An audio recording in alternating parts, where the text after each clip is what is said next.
What's your story? What's your sign? It's like we're twin flames in a different life. Deep connection lights a spark.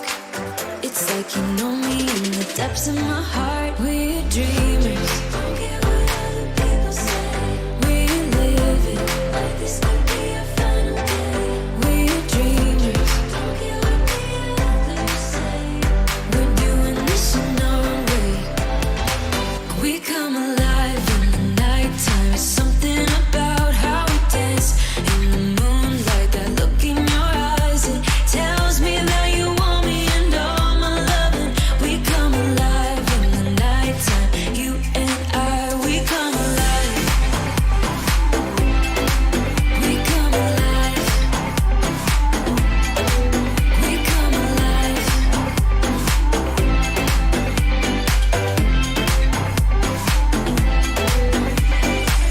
What's your weakness? What's your type? Somehow I wanna know all about you. Deep connection lights a spark. You already know me when we dance in the dark. We're dreamers. We live it. We're dreamers. We're doing this in our own way. We come alive in the nighttime. Something about how we dance in the moonlight. That look in your eyes, it tells me that you want me and all my loving. We come alive in the nighttime. You and I, we come alive. Oh, we come alive. We come alive. Oh, we come alive. Tell me that you want me. I can see you want me by the look in your eyes. Tell me that you want me. I can see you want me by the look in your eyes. We come alive. We come alive. We come alive in the nighttime. Something about how we dance in the moonlight. That look in your eyes, it tells me that you want me and all my loving. We come alive in the nighttime. You and I, we come alive.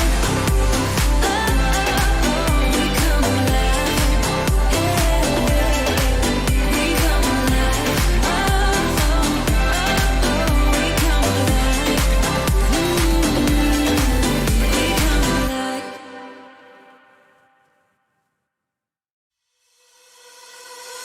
She was in love with a boy, in love with a girl, so in love with the world, so beautiful.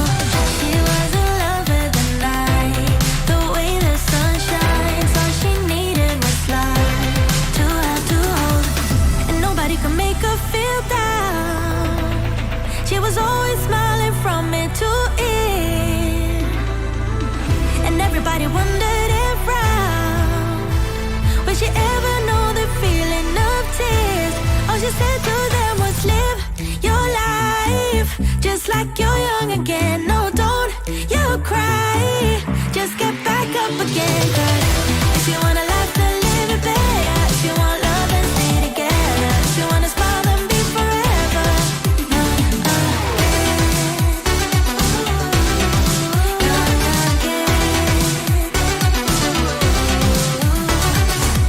She was the curious kind. To hate, she was blind. Always love on her mind. Just come on, me. She couldn't quite figure out what fear's all about, so she put it aside all night, all day.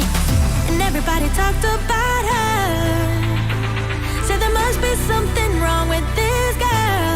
All she said to them was live your life just like you're young again. No, don't you cry, just get back up again. 'Cause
abstract. Yeah, it's complicated. What you say, the way you act. Well, it makes me so confused. I don't know what to do anymore. Can't you just make up your mind? My heart drops when you play around. How can you be up when I'm down? Don't wanna think about it right now. Maybe you just wanna be friends, but there's a fight when we are talking. Maybe you just wanna pretend, but I can read between the lines. Even if I can't deny that all the things you said are hurting, still wanna be with you. I think you want it too. 'Cause baby, I don't wanna be. Baby, I don't wanna be. No, baby, I don't wanna be. Baby, I don't wanna be.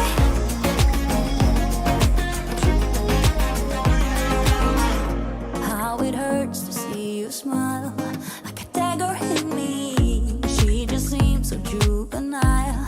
I just want it to be me. I wanna set your world on fire. Oh, you're so sure I'll stick around. Oh, my heart drops when you play around. How can you be up when I'm down? Don't wanna think about it right now. Maybe you just wanna be friends.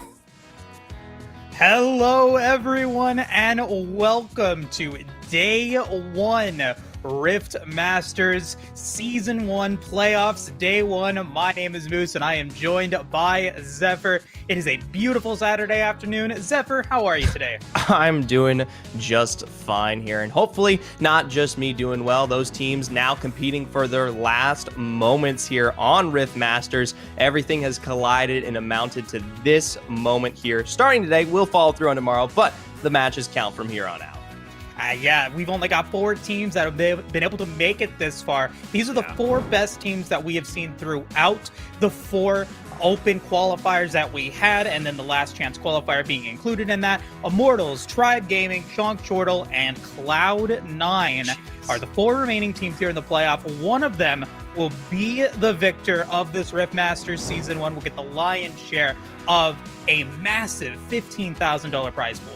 I might hear those out there asking, how much is there to boot here? $15,000 here on the line still as we approach playoffs. And as you can see there, $8,000 awarded to our champion, but a nice pretty penny being $4,000, $2,000, $1,000 to follow. So plenty of wealth there, the share that you said, hopefully being spread out here. And despite it being 4 teams, Zephyr, we still have a lot of games that are able to be played. This playoffs is going to be a split in between 2 days, today and tomorrow. Today is all of our upper bracket games. We're going to start off between Tribe Gaming and Immortals. Following that, Shonk Chortle versus Cloud9, and then the winners finals depending on the winners of these 2 games. Tomorrow, we have even more Wild Rift action coming your way. It's all best of 3s until grand final, so it's going to be a ton of fun. Let's get into it. Immortals versus Tribe Gaming already underway. And these 2 teams have sought after one another several times over. Tribe Gaming, as you all know, finally back from their realm here in the Horizon Cup, and were able to very successfully find their way through the last chance qualifiers, now looking to keep their hold over the throne, and right off the bat, tested against one of the best, someone they went toe-to-toe to time and time and again. It's Immortals.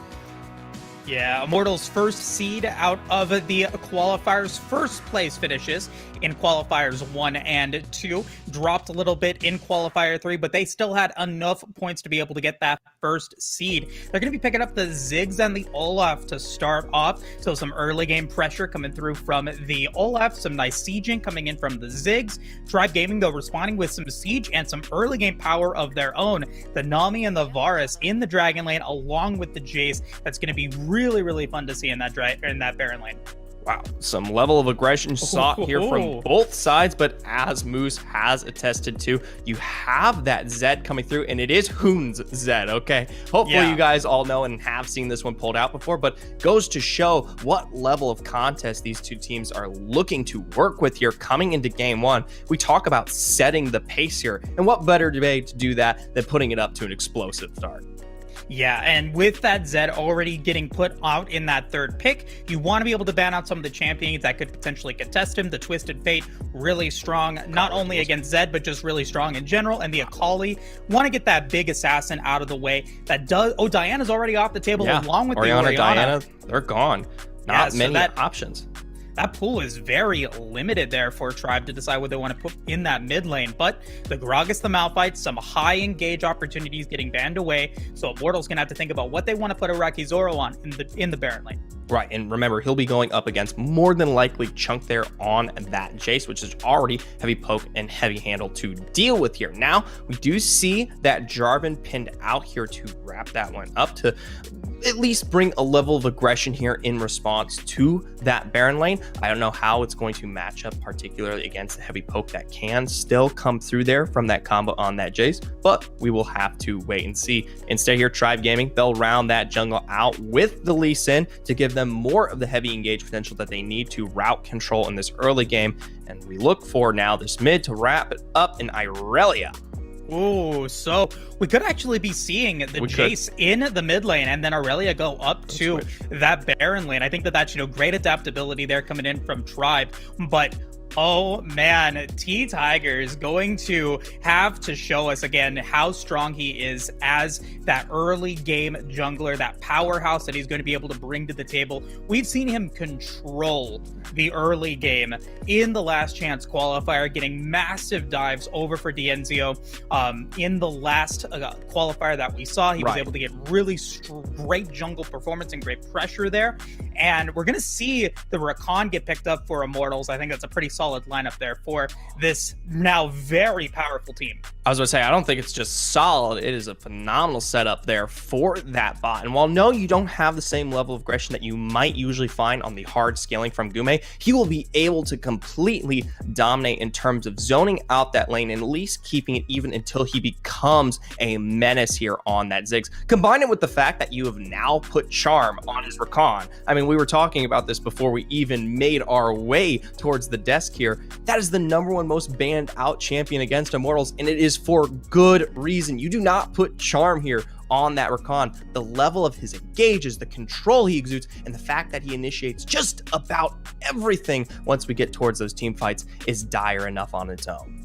Oh yeah, and that's, I think, really strong. It's going to be paired up not only with the Zed, it's going to be paired up with the Super Mega Inferno Bomb from the Ziggs. It's all going to be really fun to see, and Immortals is looking to be able to make this happen. But let's find out whether or not it is going to be Immortals or Tribe Gaming taking game one. We should be heading into the Rift here just now. One thing I do want to point out, no Yikes Z here in the jungle for Immortals this time. They're going to be running back with a familiar face, Lebmont, once again returning to the team we saw play during the summer here from Immortals with Lebmont on it. But still, same level of kind of aggression. The win condition that is usually seen out of Yikes Z can be performed in the same regards. Yeah, and so, I mean, regardless of whether or not we get like Z or Lebmont, Immortals has a lot to prove, and they want to be able to take this one against Tribe Gaming. They want to know, and they want to show everybody that they are contenders to be the top team in NA. And this matchup, I think, is going to be watched not only by the viewers here, but, the Wild Rift scene as Iraqi Zoro gets chunked down to see who actually takes that top spot moving into next year. Right, yeah, absolutely. Kind of unofficial kings here potentially for the NA reason before we actually get towards things like the Summoner series once that makes its way back again here. For now, want to take a look at this one. It's going to be spotted out right about now as Lebmont makes his way through that river. Tribe Gaming now has complete notion of this gank. When it'll come through, you already see starting in good response, playing out towards the edge there. Follow up with the Tigers in deep. Lebmont now low, ticking down with that ignite. Think he gets out just fine, but in a poor position of health. Gonna have to back. Yeah, great play, great stun coming out of starting as well. Make sure that Hoon was not able to get it. First blood, though, gonna go towards Chuck in a very, very crucial 1-for-1. Chuck Iraqi Zoro will be the matchup that I'm looking forward to here in this series because of how dominant they play in the top lane. And with Chuck getting first blood, that means he's going to be in the lead starting off, but already we got a gank here in the bottom lane.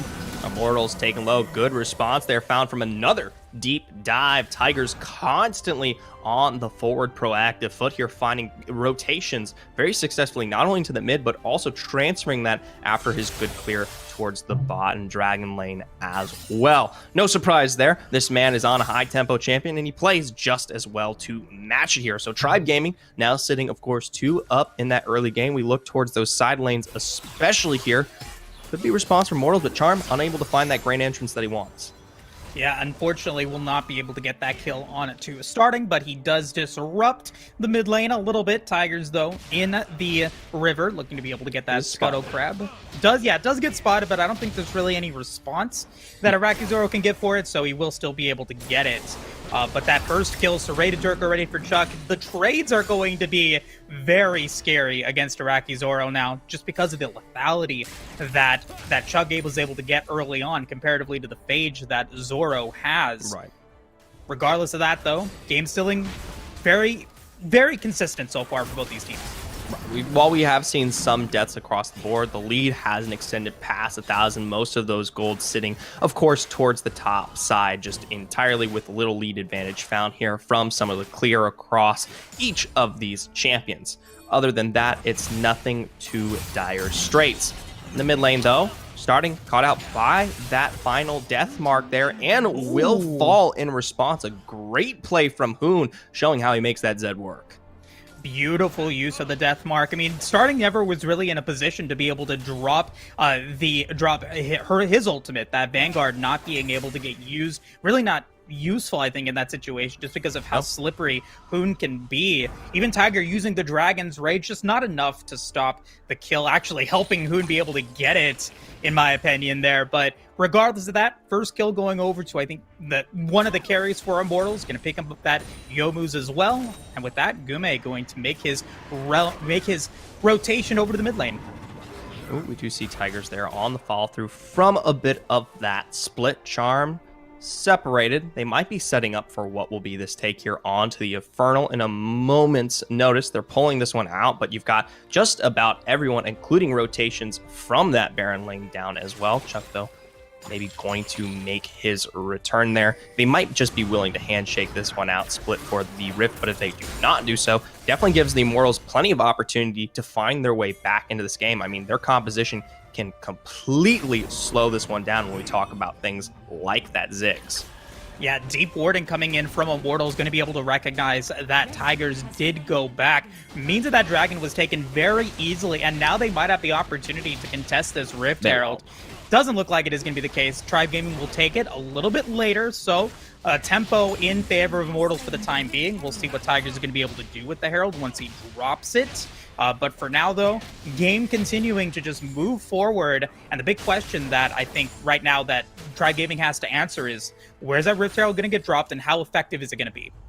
We'll see how that one plays into it. I'm more curious about the gold and where that finds its way forward here, especially now that we've switched our Dragon Lane out to catch this mid here, which in my opinion really only plays to the favor of Immortals here. You give Gume more time to slow a lot of the pressure you have on that map and combine it with the fact that Charm, of course, always looking for those engages, able to force the flash there out of Max Green. So now they have complete control here over the mid. Yeah, good flash there. Max Green forced to go back. Rift Herald going to get summoned in the Dragon lane, so first tower should be theirs for Tribe Gaming, going to increase the gold in that. But, you know, with that being said, there's not really big neutral objectives that Immortal's trying to go for. We'll see if that flash does come into play. My other big question here is Dienzio, you know, coming into Tribe Gaming, bringing that level of power to that Dragon lane paired with Max Green. We saw them perform really well in the last chance qualifier, and now looking to keep on that momentum. Right, and, you know, as I said, some would argue that that is one of the best combos that currently exists in the Dragon Lane here for NA, but never forget, Immortals, they are a bot-centric team when we talk about Gume and Charm, so truly a real test to behold here, especially coming out of Game 1. Now, I will say, your non-standard AD carry being that Ziggs not going to be directly playing into the fights that you might see towards the Dragon Lane, but a presence that you will have to acknowledge when we start finding those 5-on-5 team fights, because it really can become that much more or plus extra when we add it to those 5-on-5s.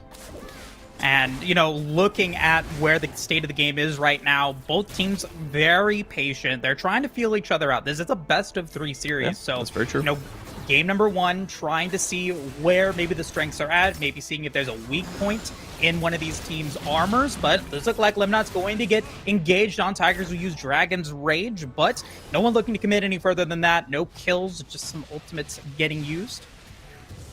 Plenty of time still on the board here, and the fact that they didn't utilize the Ragnarok could play into a benefit here for the rest of Immortals. We do see that one finally come out there into the face of what could have been a nice bubble. Hoon there with the follow-up. They are going to be able to take out Charm there and force out the flash there in response from the carry that is Zed with Chuck on the rotation, but still is 1-for-1, and you take down a massive shutdown that was on Tigers here. Yeah, and with Tigers getting taken out, does kind of delay his jungle clearing, makes it a little bit harder for Tribe Gaming to go in for the tower. Starting now, going to get caught out. He's going to get hit by the Ragnarok, or the Cataclysm, pardon me, and Lebnon will end up helping with that, but Iraqi Zoro picking up that kill. Nicely done, and I don't even think he got the Gromp out of that one either. No, and I gotta say, great rotation found through there from Lemont. Was not expecting that, especially seeing the fight that had just transpired towards the Baron lane there. And it was very quickly, they pulled the trigger. They had the information to work with from Iraqi Zoro being in that lane and watching the rotations from starting. And then the follow through was just immaculate there. So now bringing this one even closer to where we saw forward there from Immortals. The gold still not as heavily centralized as I would like it on someone like Lebmont on this Olaf. Notably, when we look at that gold difference, the majority, if not all of it, is found here on Tigers right now. But right now, Tribe Gaming looking to go towards this Ocean Drake. It is down to about 2,000 HP, very low. Super Mega Death Rocket's going to get used, and it's a steal from Gume. Beautiful, as the Tidal Wave only gets one. Starting is in the area, going to try to get the kill onto Charm, and does get it, but Tigers is now in trouble. Going to get hit by the Death Knot and will fall. Zoro going to go for the Cataclysm. Chuck is now out of position, going to flash and will lose. Zoro is super low and will fall. Lebnon is low. He doesn't fall, and it is the first ace of this series. Immortals taking it. I mean, Immortals, they find great success. You've got to give it all towards Hoon there, playing that one immaculately, choosing and picking his battles, never being caught out there in the face of a team with plenty of CC and aggression to lock you down. I will say, though, in response, Tribe Gaming, they did not look completely out of that one there. We'll take a look at this replay, and you'll see exactly what I mean. Pay attention to DNZO here and the spacing he provides. So much damage was available on the back end there, even though he was the person that took the brunt of that initial damage. Yeah, beautiful play. Like you said, Hoon just obliterates Tigers with that death mark. The Shadow's in the perfect spot to be able to get a lot of damage onto Chuck. And unfortunately, at the very end of that one, they just kind of go a little bit too far forward. D'Enzio and Max Green getting caught out into that explosive minefield. And it ends up meaning that Gume, now 2-0-4, picks up the Zonias as his boots alteration and has 2 items already. Very strong. 3-0-3 on Hoon as well. Immortals now with the gold lead and the Rift Herald ready to go. So this is a big momentum shift that Immortals is going to be looking to keep going into this mid game. You know what's really surprising here? There is a lot of burst potential on Immortals that was not something we had brought up, particularly in draft, given the timing here. And when you look at this game, you would usually expect maybe something like that Aurelia to survive out, but with the damage playing heavily into the favor of the Immortals here, you don't have the opportunity to stick around or stay alive, which really disrupts the 5-on-5 that you were expecting out of this Tribe composition. For now, though, Rift down, Dragon Lane going to continue to push. Not going to be able to get that second hit off here as DNZO, of course, on the coverage. Yeah, no problem. Yeah, we'll be able to get it. And so starting now, 0-4-2 on this Aurelia. The pick not necessarily, I think, working out the way that they had expected it to. Hoon going to go on a rampage to be able to pick up a kill off screen against Chuck. Max Green in trouble, going to get hit by the quickness off Charm. And that's a killing spree for Gume as well.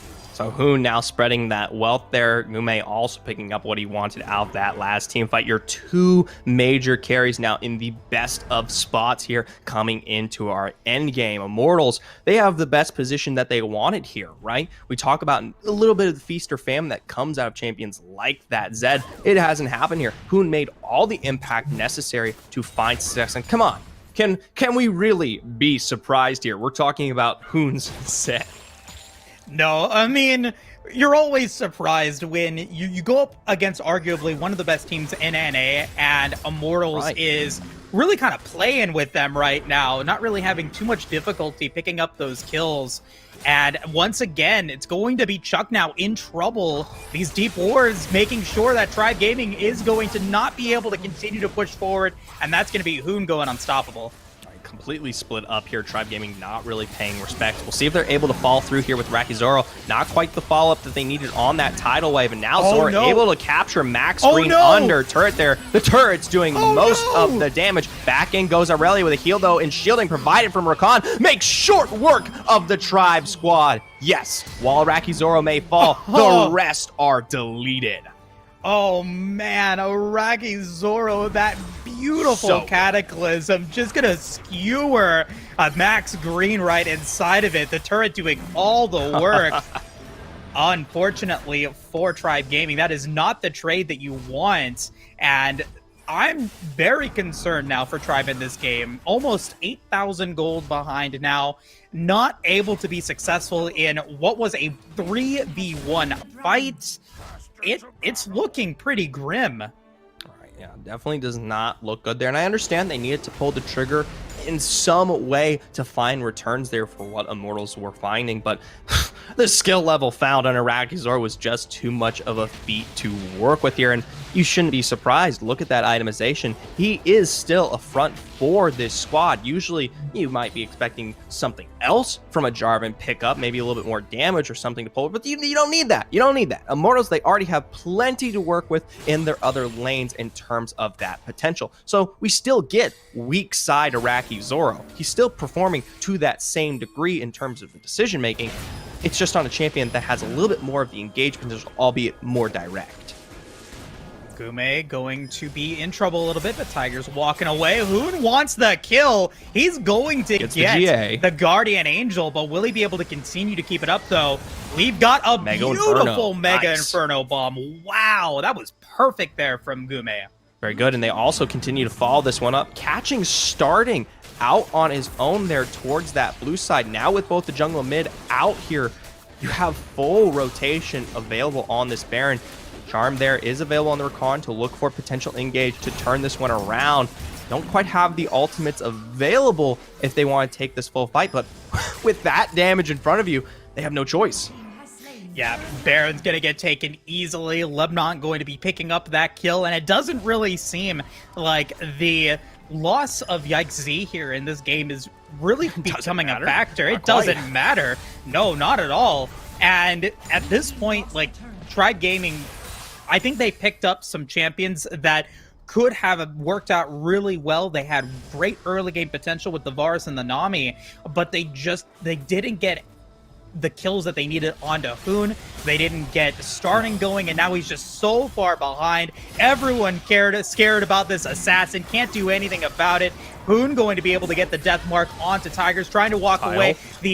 Trying to be able to get away with the tidal wave. Not going to happen. The Ragnarok is going to be there. And that's Max Green getting destroyed. It's a double kill for Lebanon. It's a 3-0 trade as Hoon picks up the kill onto starting. Immortals up by 13,000. I love this. Watch this. Charm on the rotation to prevent the backs.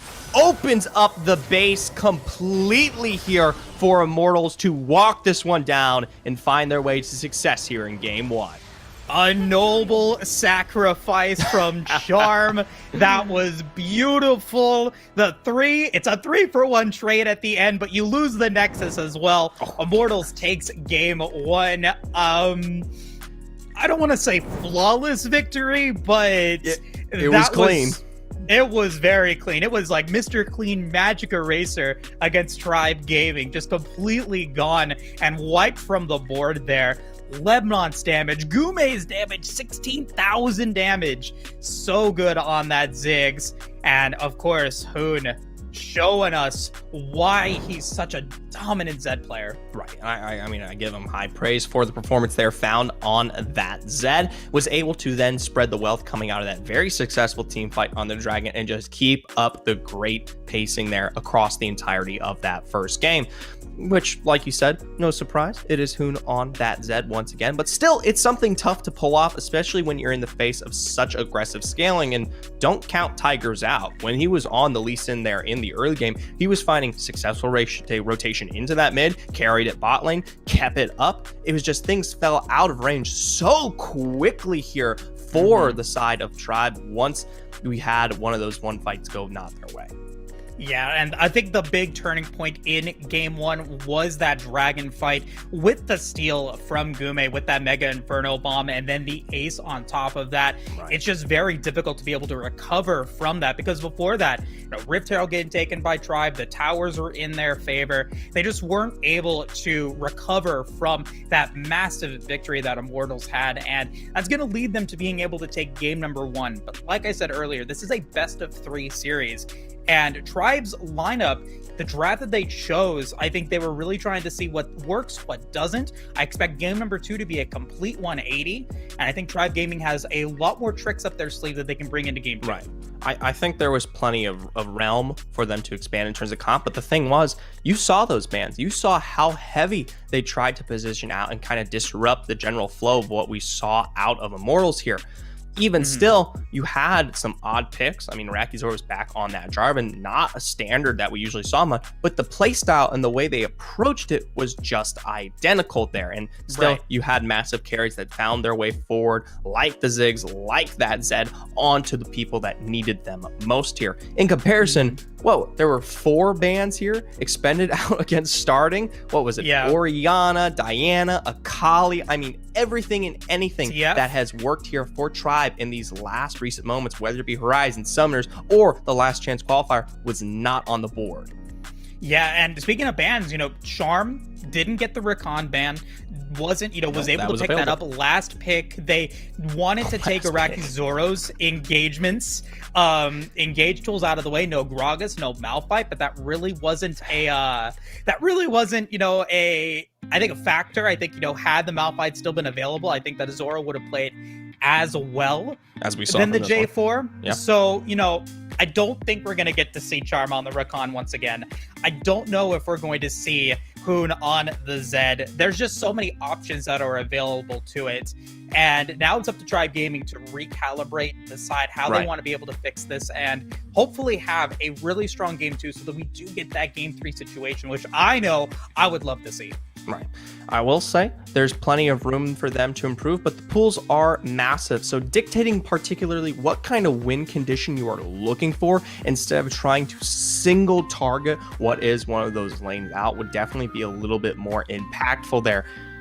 You try to make them force the play towards the early, maybe go for the full scaling. It didn't seem like they were looking for anything of the sort there. They just drafted for a composition that worked out for them without looking for a real counter in any way there. And Immortals took it and they just ran with it. They ran. Well, they were off to the races, I think, from the very beginning. And that was something that I wanted to see Tribe Gaming go for.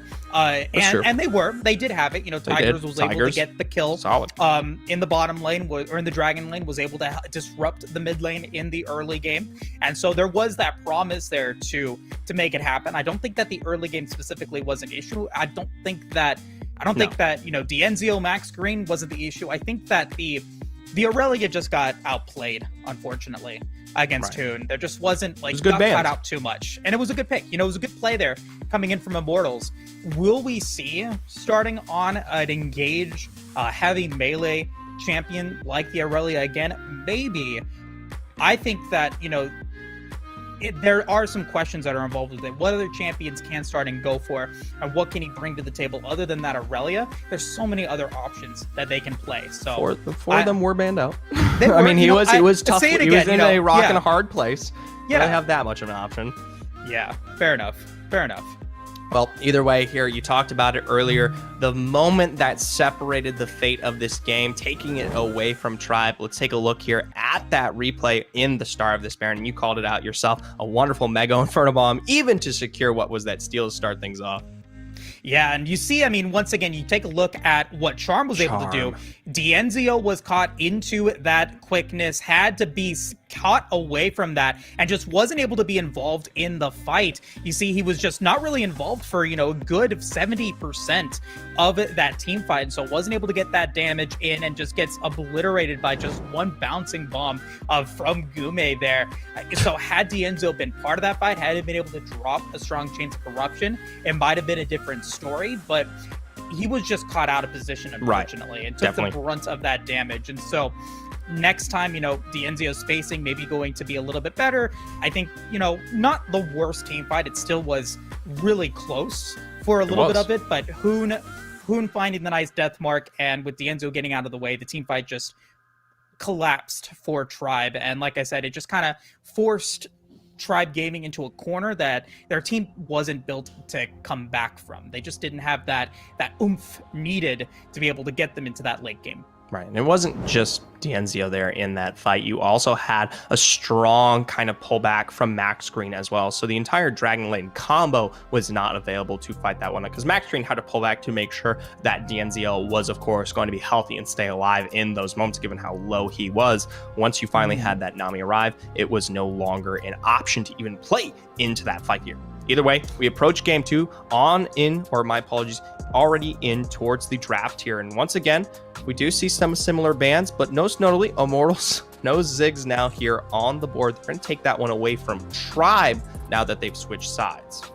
And Lemnot not going to be able to pick that Olaf up in game 2. Senna first ban once again. Surprise.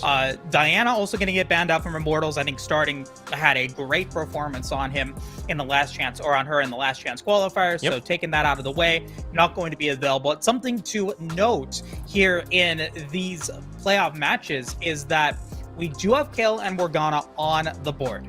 They do have them available. But, you know, I don't know what you're saying. I can't read your lips. Oh, Rakan? Is that what you were saying? Rakan's gonna get banned? Oh, I really want to make sure that Charm didn't have Rakan this time around. Okay, you know what? I can't read your lips. You're an enigma, Zephyr. I didn't have lips there, man. I was using my teeth. Oh, well, I can't read teeth either. So I guess I'm just stuck. But Immortal's actually gonna be picking up that Orianna, taking that away from Starting. Right, takes that one out of the board here, but now they do have the available picks to work with against it, knowing that it is probably going to be in the hands of Hoon. We could potentially see that one find its way down if they want to throw it on a Charm, but I would not be under that expectation. It does give me the notion, though, that we are definitely looking at a very standard Immortals composition. You have that heavy scaling mid, more of the traditional AD carry to follow, engage Iraqi Zoro, also Charm, with the high aggression that we usually see here out of the jungle as well. So be prepared for something like that.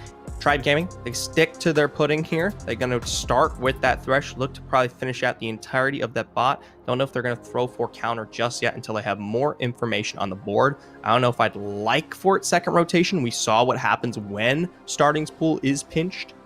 They're going to pick up the Nunu instead. So now you do have a little bit more frontline available. I like Max Green as the Thresh, who was banned out in game 1. Now it's available for game 2, and the death sentences can just really have a big impact on team fights, and especially in the laning phase as well. Max Green really strong at being able to get or to predict where his opponents are going to be, and that could really tie into a lot of what Tribe Gaming is looking to be able to do, which is, you know, dominate the early game, take control of these waves. And now you've got the snowball from the Nunu to be able to come through with it, and just like that, the Morgana is now on the table. It is live and ready to go. I'm excited to see it. And you were talking about how powerful Morgana can be in that Dragon Lane. Right, still can find heavy presence in terms of engage potential, albeit a little bit more direct instead of in your face to play around.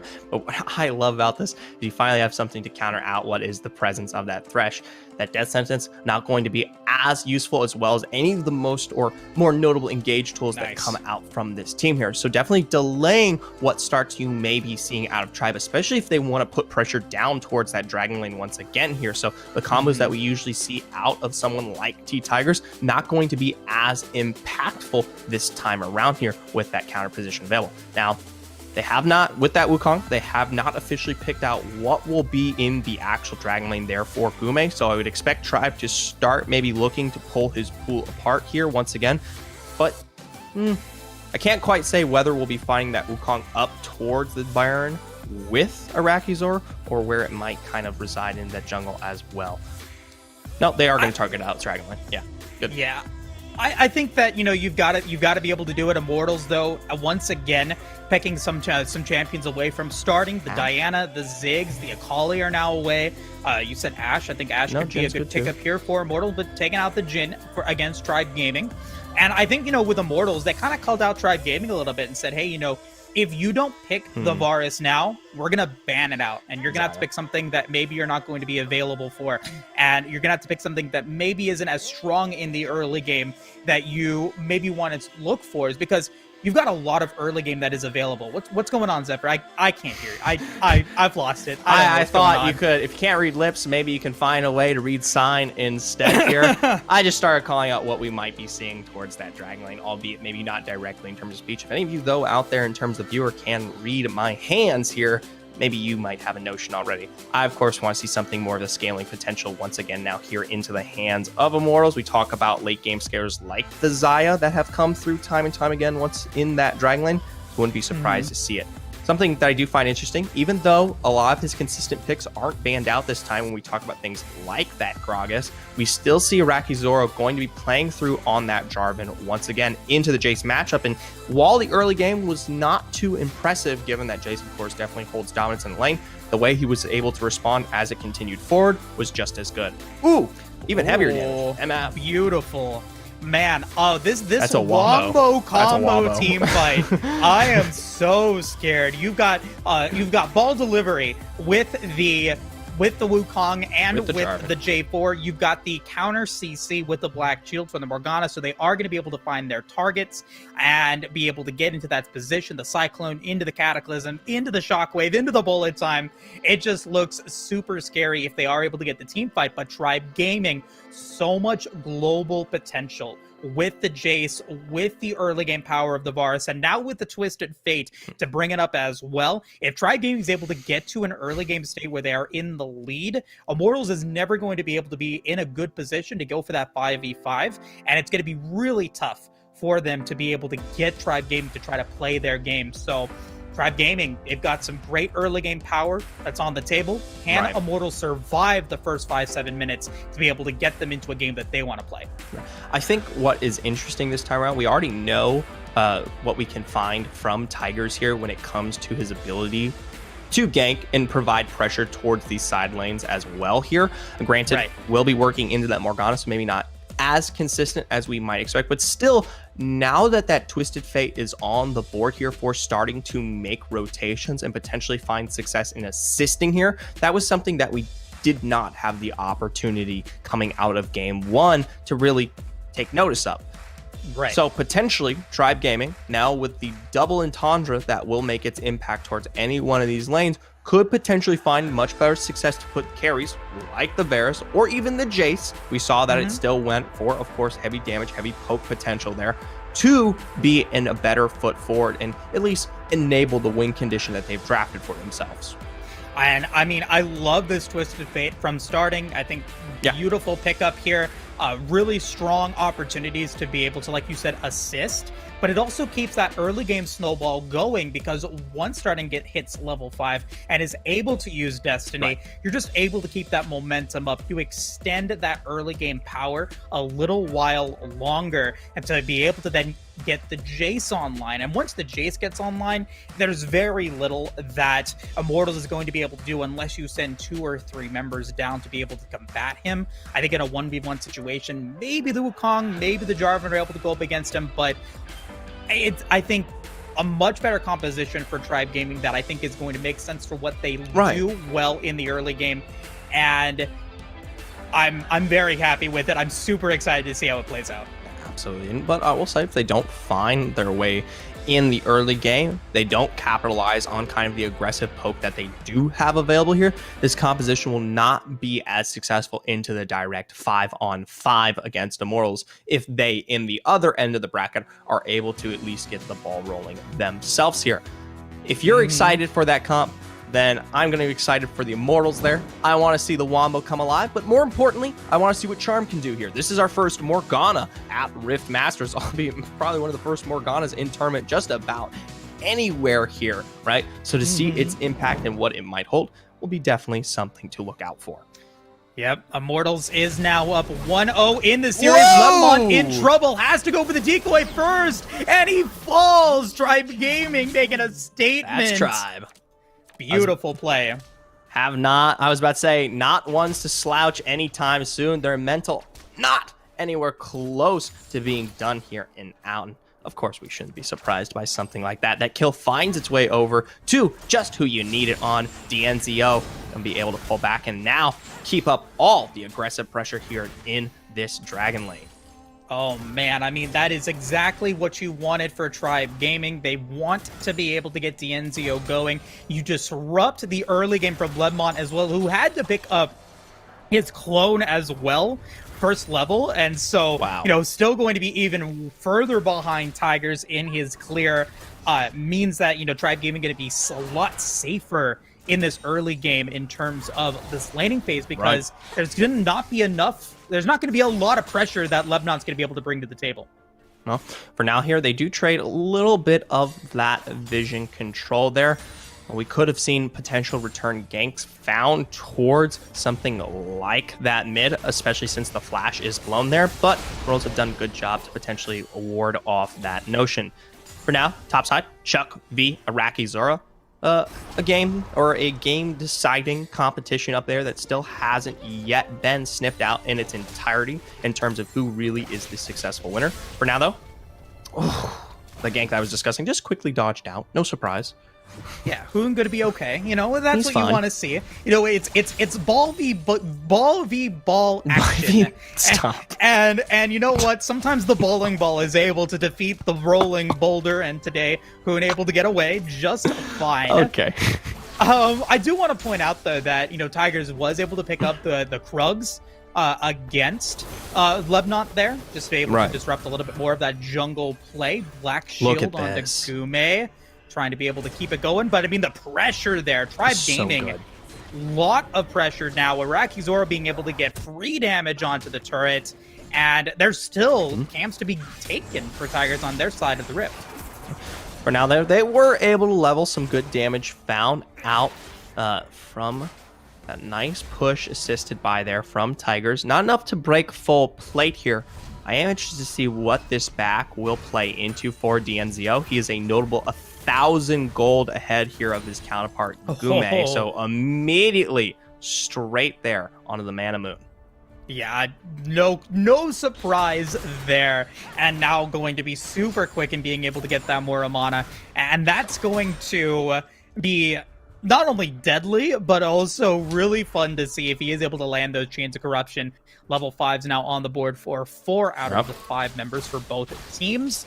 Hoon up against Max Green, who just continues to disrupt this mid lane. So much roaming that he's been able to bring to the table so far. Yeah, Max Green doing a great job back on that Thresh. No wonder it was banned out here. Haven't really gotten the opportunity to see good response from Immortals. We attribute that to the fact that, of course, we saw the fall there of Lemont, his clear being pushed apart, especially since the ability take in the very, very early midst of this game hasn't really found the impact yet on that Wukong, which I'm going to tell everyone it's not really something that we should be watching out for, especially since this comp is looking to play around major objectives for the full 5v5 for that Wombo we, of course, discussed in draft. Now, though, we do get response. Hoon able to reset, find his way to that Loon. Should be able to keep this lane a little bit more stable to play into their favor here.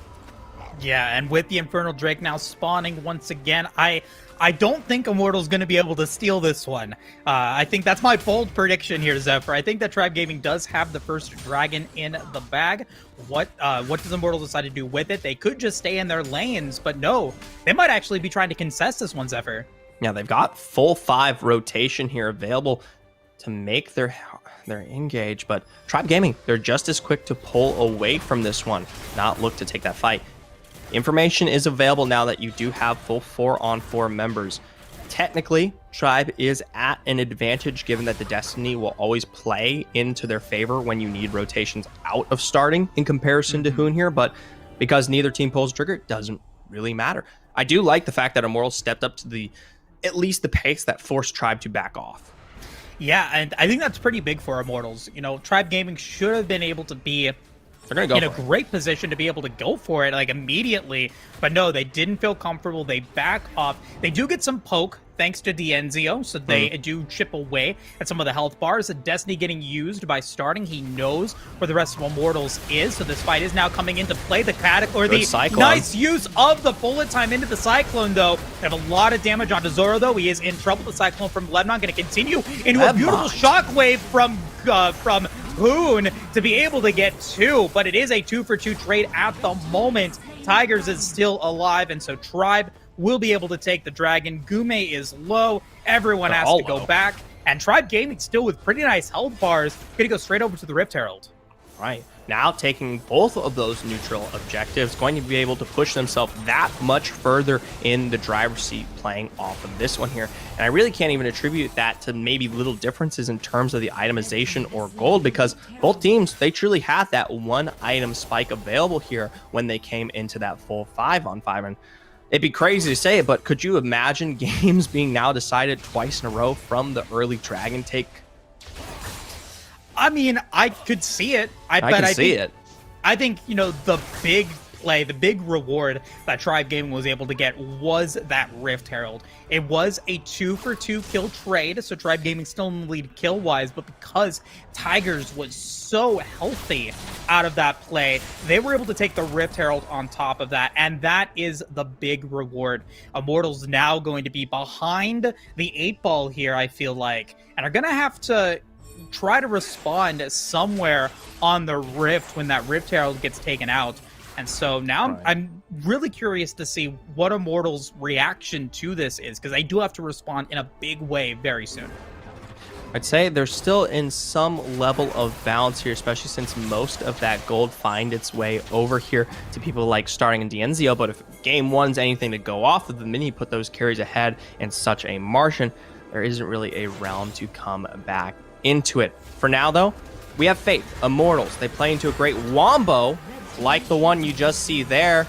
Follow through onto that Cyclone. Tigers now trying to get response to Ledmont, but there's the reactivization into the flash to secure what is a double found onto starting. So now 2 kills in the face of what might be a lost turret. Could potentially make it 3 here. Tigers shockwave pulled back. Good hook, gonna slow this one down, but doesn't quite save it, even through with the lantern. The auto falls. Oh, and I was saying it, you needed a big response from Immortals, and they get it immediately. Tigers drops it. It's gonna be Max Green falling as well. Chuck is the only Tribe member alive. The tower is going to go down. The Destiny's gonna get used. Starting has to go away. Lebanon does fall, but everyone else will get out of that one. That is a big play for Immortals. Right, they find successful 4 kills in response there, as well as the turtle. 5 of them, all ending up into the pocket of Gume here, skyrocketing the gold back into balance, and even just a little bit ahead of the response here that was originally found on D'Enzio. And while no, it isn't quite balanced just yet, it now puts a hefty target here that Tribe, they've got to worry about. Yeah, what a big read from Immortals. They knew where Tribe was going with that Rift Herald. They knew they wanted to get the gold onto D'Enzio, and they were able to respond in turn. They're in that Dragon lane. Yes, the tower does go down, but they lose so much for it. And 4 kills for Gume. He's now at 2 items and is in the lead against D'Enzio, who had 1,000 gold advantage earlier in this game. It was huge. I mean, it was an insane lead to work with, especially onto something like that. For now, though, we do have Dragon Reset just coming up in a moment, only 20 seconds away here. Whether Immortals will look to play through the 5v5 or potentially make their way up towards the Baron lane for response here on to Tigers and starting, something left to be said. Yeah, oh, they are going for it. The flash! Tiger's gonna have to run away. He does still have absolute zero to be using for maybe the next major fight that they can go for, but not gonna have that flash available. That is a huge engage tool, not going to be allowed to be given for Tribe Gaming, but they are on their way over to this Cloud Drake. They want it. A lot of damage onto Lebanon. He is going to be targeted here. Chuck wants the damage. The Cyclone getting used to go for the disengage, and Iraqi Zoro is there to save the day. Charm does fall in the mid lane, though. So it is a 4v5 situation, and Tribe Gaming going to go directly towards the Dragon. Right, and you've already utilized the two major ultimates that you usually pair four with to make this Immortals composition work. And while you could play through something like Hoon's Shockwave, it's going to be utilized more in defense here as Tribe now look to respond from this rotation. Flash, gold card, straight into the death sentence. Play that one back. Hoon's going to be able to flash as they do pick up the Rift, but a good piercing arrow makes sure that this Orianna does not walk out alive. Now, Tigers potentially looking for more. Doesn't quite find the knockup.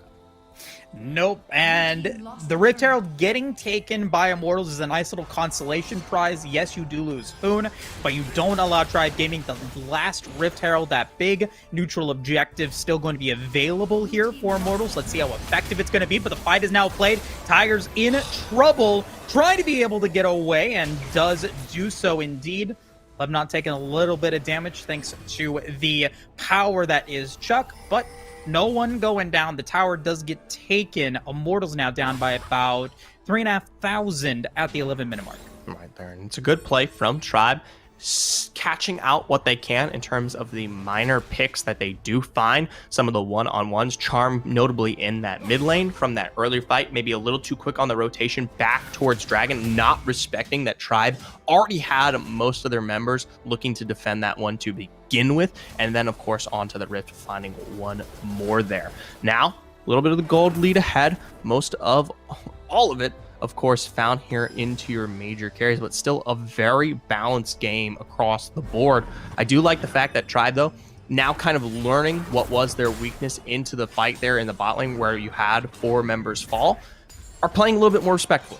They understand that is a very one-dimensional composition. It plays into itself very nicely and has the opportunity to work with both Hoon or Lebmont when it comes towards those starting engage ultimates. But if you can kind of bide your time, the response that Tribe provides back, especially with their aggressive poke and siege that they have available, is enough. It's enough. It is, and that's, I think, something that Tribe recognizes. They do have it. They've got the opportunity to, put in that power. Yeah, they don't need to. They don't need to play Immortals game. They're in the lead. Right. They have the momentum at the moment. They've got so many structures down comparatively to Immortals, 3-1 right now, and they won out in the early game. They got 3 neutral objectives. They were in the lead kill-wise. They're in the lead gold-wise with a majority of their gold on starting and Dienzio. And now you've got 1 carry right now for Immortals. That is Gume on the Misfortune. If you're able to pick out the Misfortune, the team fight collapses for Immortals. Right. So, you've got to keep Gume safe if you are Immortals. And Tribe Gaming, they're just looking to make sure that he's not available to be in these fights. For now here, kind of taking these extended trades definitely plays out into Tribe's favor here. So the longer this one goes on, the more likely you'll see that Tribe win here. I would say there's still a little bit of scaling potential to be found from the Immortals squad, so I'm not going to count them out. It's not like they're playing something super duper early, like being back on Hoon's Zed this time around. They have all the time in the world to keep this one in their pockets, but like we brought up, Tribe, they got their eyes on the ball. They're not going to look for any risky takes now. Yeah, and they don't have to. Nope. Like you see, Chuck in the Baron lane, picking up damage. We got the Cyclone, though, in the river. Dienzio in trouble, but a nice lantern to be able to get him away. Chuck now going to be in trouble. He gets caught out and will fall. Lebanon trying to be able to do what he can. This nice use of the play. Max Green going to be able to get the stasis onto the Morgana. Ooh. Charm, though, beautiful dark binding to be able to get the root. Max Green in trouble. Hoon trying to do what he can. Gets the shockwave onto starting, and it's a double kill for Dienzio. But Gume is now godlike, 7-0-2. Wow. Gume finding success there. And while no, it wasn't the most perfect of bullet times there, you still have to pay respect to the damage. It's still found in the pressure that it absorbed. Technically, Charm's soul shackles were the thing that really stunted the growth of that team fight from Triton and allowed Immortals to find response on the damage, eventually coming up big in terms of response for that numbers. But still, even in the face of that, you talk about early engage there. Lebmont really coming out, performing for this team, even though finding himself as a replacement for what is usually Yike Z, has provided just as much here. And while maybe the early game doesn't look quite as good, when it comes to these team fights, he is the trigger. Oh yeah, and I mean he was the one that started it all, and it was a 3-for-3 trade. Like it wasn't like a complete dominant win there for Tribe Gaming. I mean, there was still damage that was part of it, but you know, again, the global pressure that Tribe has is going to now go into a team fight. A lot of damage. The Absolute Zero going to get disrupted. The bullet time's going to go on to 2. So much damage thanks to Charm on that Dark Binding. Starting in Max Arena, now dead. Tigers will fall, and Tribe Gaming plays directly into Immortals' hand. Gotta talk about it there. Gume with the absolutely impeccable targeting there, able to survive in the back end of that pick. Had they been able to find their way forward, aggress upon that, it would have not looked the same here. Now, immediately straight on to Baron. A quick snipe there, finds one. Now 3 down here in the face of Immortals. Continuing forward, they pick up even more damage. DNZO able to kite this one out and find the aggressive engage from Lebmont. Sadly, that Baron only existing here on Gume. I mean, if you can have Baron on anyone, you want it on Gume. I mean, you get at least something out of it, but this battle between Gume and Dienzio, that is the marquee matchup of this game. Gume now legendary on this misfortune. Dienzio on his way to being legendary. 9-0-3, 8-1-3, the highest gold on both of these teams. It's just so really cool to see both these players just perform at their max level. Well, you know, like I said earlier, it was my personal expectation coming into today that this Dragon Lane would decide who comes out on top here. You have one of the arguably best Dragon Laners in Dienzio now making his switch up front enemy to combine with the insane max screen in terms of potential, and then Charm Gume, a tale as old as time here that have provided time and time again for the Immortals roster. And compared to what we were seeing out of things like the Summoner series here just months ago, I mean, this is so close. It is so close indeed. And yeah, you harken back to, you know, some of the earlier games that, or the earlier tournaments that we've seen Immortals play in. I go back to the RiftMSTRS Invitational that was just a couple of months ago. You know, Tribe Gaming able to make it to the finals, actually losing out to Dienzio, who at the time was on Enemy. And so, you know, Tribe Gaming picking up one of, like you said, one of the best Dragon Laners in Wild Rift right now, just really enhancing their roster. And now it's just a matter of being able to finish the job here in this playoff series. But Immortals is still extremely close. The gold only about a 1.6k in lead, but we do have a fight coming through. What a bait there, straight onto the clone to try to find Lebmont. Gonna use Shockwave in response there. They find Charm, but it's into the midst of a full bullet time. Max screen as a result going to fall, and yes, Immortals, they look low. They're not going to be able to take this fight any further, but they provide great defense against things like that Destiny, spotting out and calling their rotation very early. Yeah, and, you know, starting really, you know, keen on pulling the trigger on these Destinies. He has the chance to maybe go into the Dragon Lane, go into the mid lane, and push out these waves. We are still seeing that kind of sieging, split pushing potential coming through, but Tribe, they're just still trying to initiate onto these team fights, and they're getting caught out by these amazing bullet times from Gume, these beautiful dark bindings from Charm, and it's just not working out the way that I think Tribe Gaming is expecting them to. Right, and there was definitely a lot of split when it came towards that last fight. Immortals were in the position to be grouped more for when their response was necessary to come through. Sadly, we didn't get to quite see that one, but I can tell you a Lebmont engage followed by Gume damage makes short work of starting any time around here. Now, your major tool in terms of rotation, but also information no longer available here in the face of things like that Baron backup on the board. This could be risky, though, for Immortals still. You've got D'Enzio full power with full 4 completed items looking to be able to go in for that poke, and it's such a scary idea, so they deny the chance to go for Baron, but the rest of Immortals want to maybe go in for this mid lane inhibitor tower. They can't even go for that because of all the damage that D'Enzio is bringing to the tables. Those piercing arrows are so deadly. Right, and Chuck on top of that, combined there with the blast that he finds off of this Jace, just as deadly here. And once again, a little bit more of a split. Tribe, they had kind of a knockup found on Iraqi, but you had both Max Green here, and D'Enzio looked for something else towards the jungle, so they didn't quite follow up on that one. For now, though, they rotate as almost a full force, still looking at starting. He'll have that Destiny up in only a moment's notice, and this team looks to be ready to punish anyone who will rotate to try take what will be Elder. Location, location, location, Zephyr, is this next team fight, is where is it going to happen? Is it going to happen on Tribe Gaming's turn? Is it going to happen on Immortals' terms? Because that is the huge play here. The last couple of team fights that have gone in Immortals' favor, Gume has been able to get amazing bullet times. Will he be able to do it again? Because this next team fight could potentially decide the game here, Zephyr. Oh, absolutely. And sadly, you don't have the follow-through from Max Green available that he wanted to initially start that one up, and you don't get the split that we might have expected from the initial positioning that was found there very, very early on. Great poke found in response straight on to Tigers there. Was not quite expecting that level of damage to be found from Immortals, but they pull it off anyway.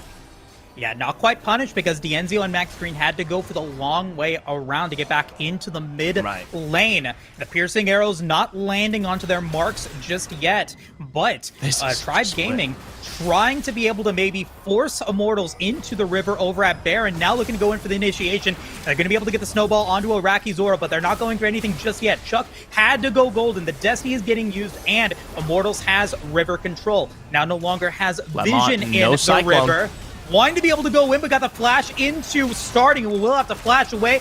Death Sent's going to get used onto Zora, but he will not go for it just yet.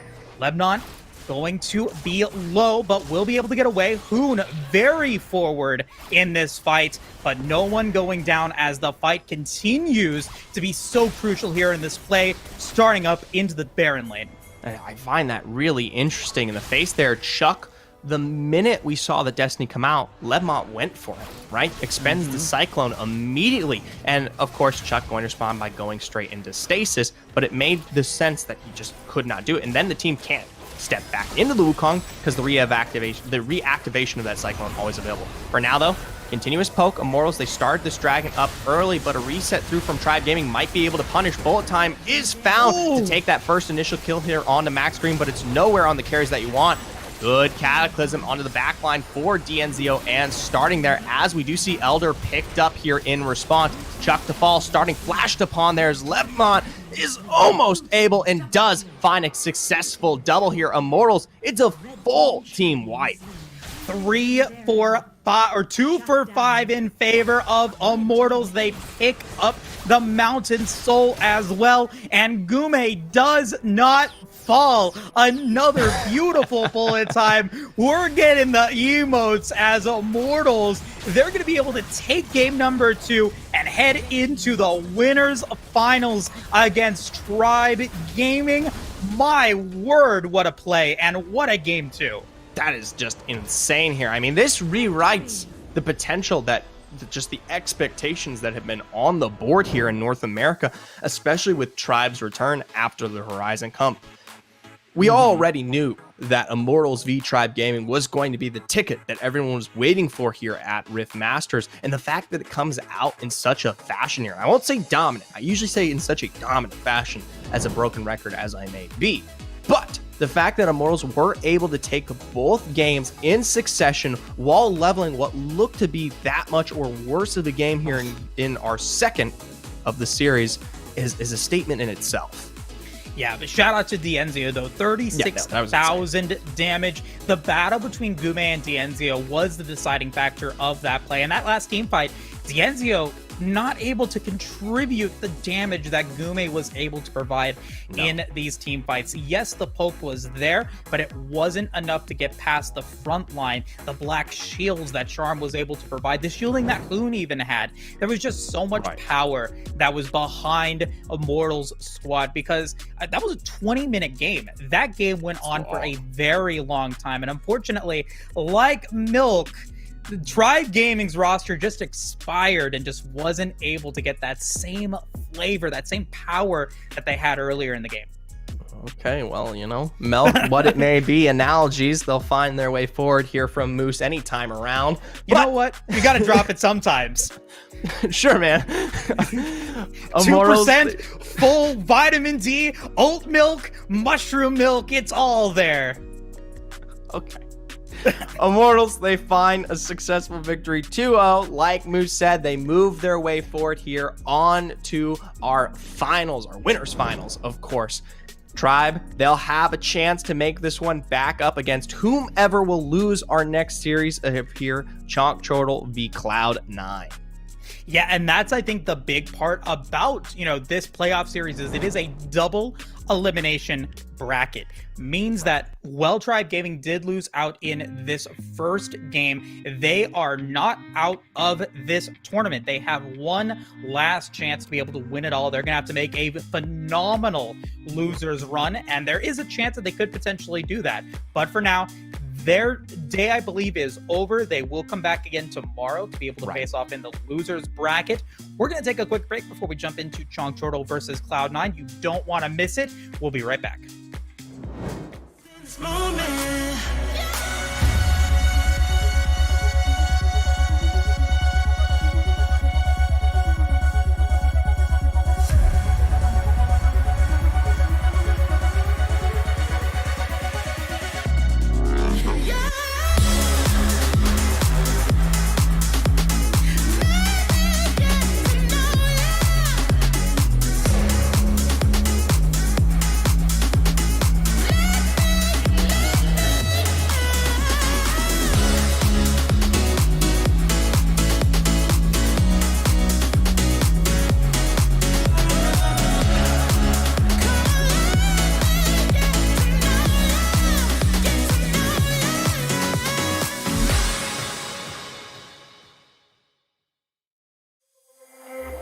You look at me like I'm crazy when I shut my feelings down. You look at me like I'm different, still you stay cause you feel something real. Get so lost in my moments, doesn't mean I don't need you. I fell in love with your colors, they kinda tell me what I'm thinking. I fell in love with the way we are and the way we lose it. There's something different about us, and the reason why we stay. We fly around like paper planes, they never know where we will fall. Nobody can see us, still they wanna tear us apart. There's something different about the way we are.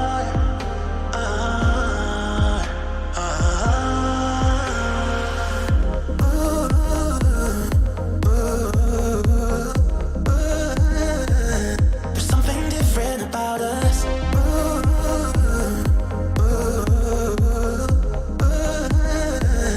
There's something different about us.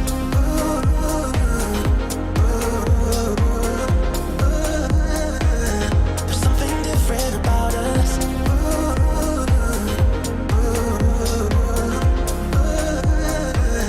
There's something different about us.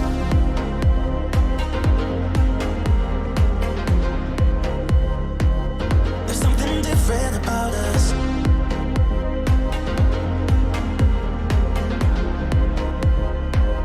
There's something different about us. We're pouring cup after cup after cup. Yeah, it's just the way we do it. Anything just to block out the real life, real life.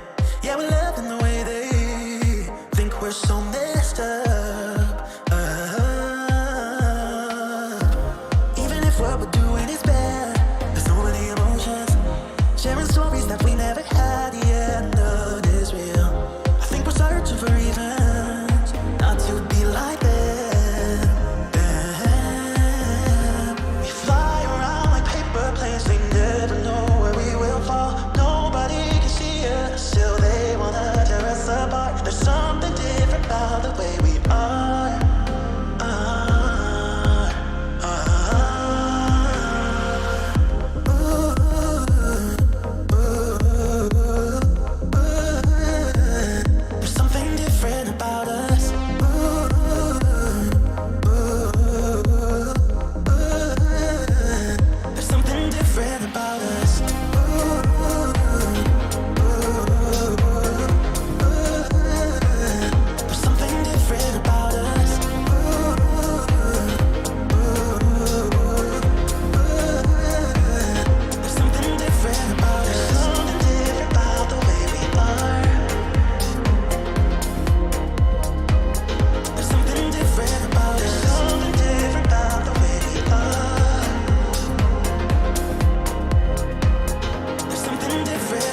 Hello, everyone, and welcome back to the RiftMSTRS Playoffs Day 1. We just got to see Immortals be able to take on Tribe Gaming in a 2-0 fashion. Now, Chonk Chortle looking to face off against Cloud9 in our last semi-final matchup here, Zephyr. Gonna be a fun one.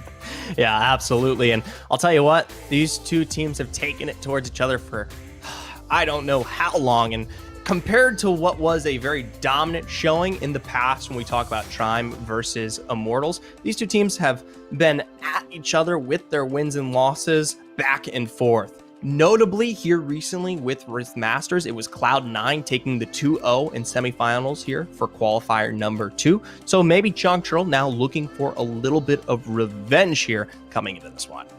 A little bit of revenge, I would say, is an understatement. I mean, Chonk Chortle has been pretty much denied, was denied first place, has been denied, being able to be the winners of the qualifiers, either by Immortals or by Cloud9, but they still have performed very well in the first 3 qualifiers. I think it was like 3rd place and 2 second place finishes. The reason why they are here to begin with, they are a strong team and they know what they're good at, and they're very excited to see them. I'm very excited to see them bring this forward.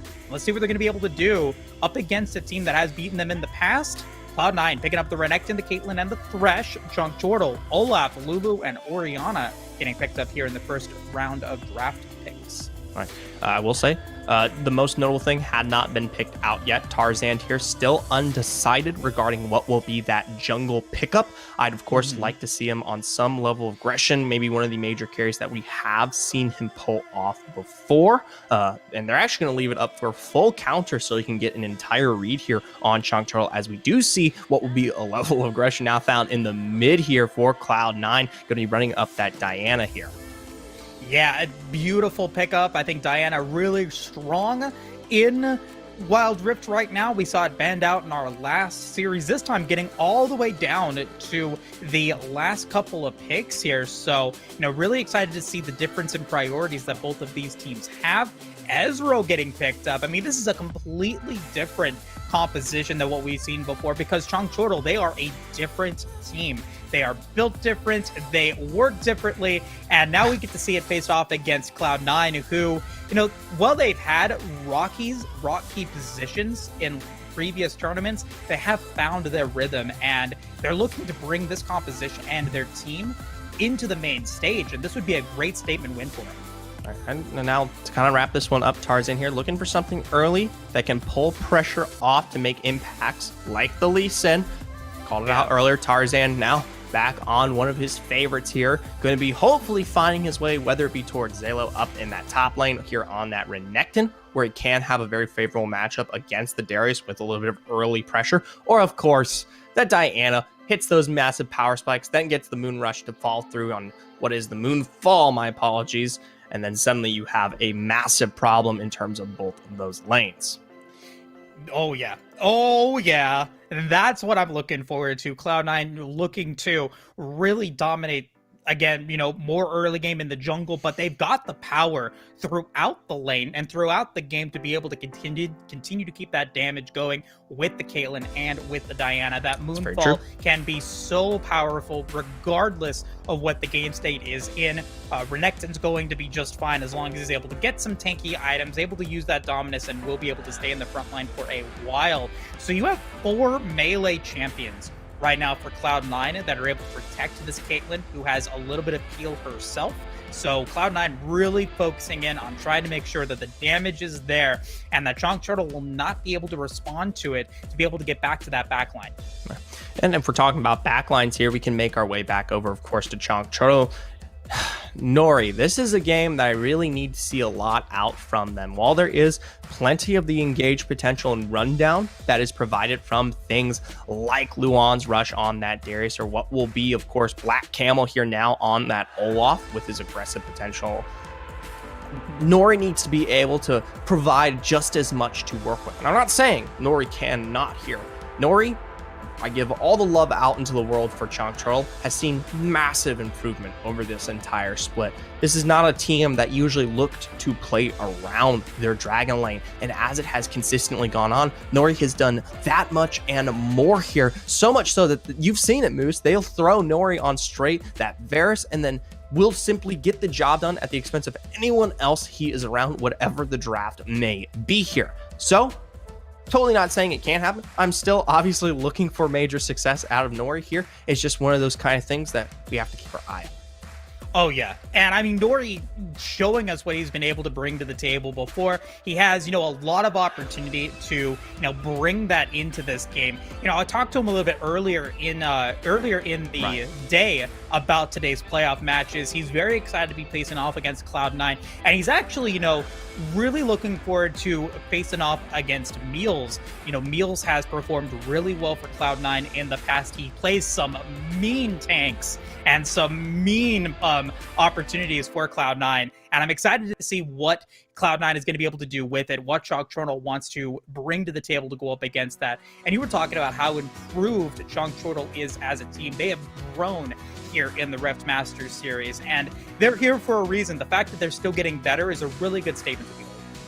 I think that's kind of funny. We look back towards things like Summer Series, and Chonk Turtle actually took the win here 2-0 against Cloud9, I believe lower bracket of playoffs that actually stunted them from moving that forward at all, right? And this time around, Cloud9, they've found their own source of revenge here in the RiftMSTRS. Well, I'll tell you what, this is for all the marbles, maybe to finally bury the hatchet between these two teams. Something we did not get the opportunity to discuss, and hopefully you guys have already seen it if you've been paying attention, especially coming out of our third qualifiers. But yes, old school Selma, they are the ones to now find their way into the bot lane and take up home here on Cloud9.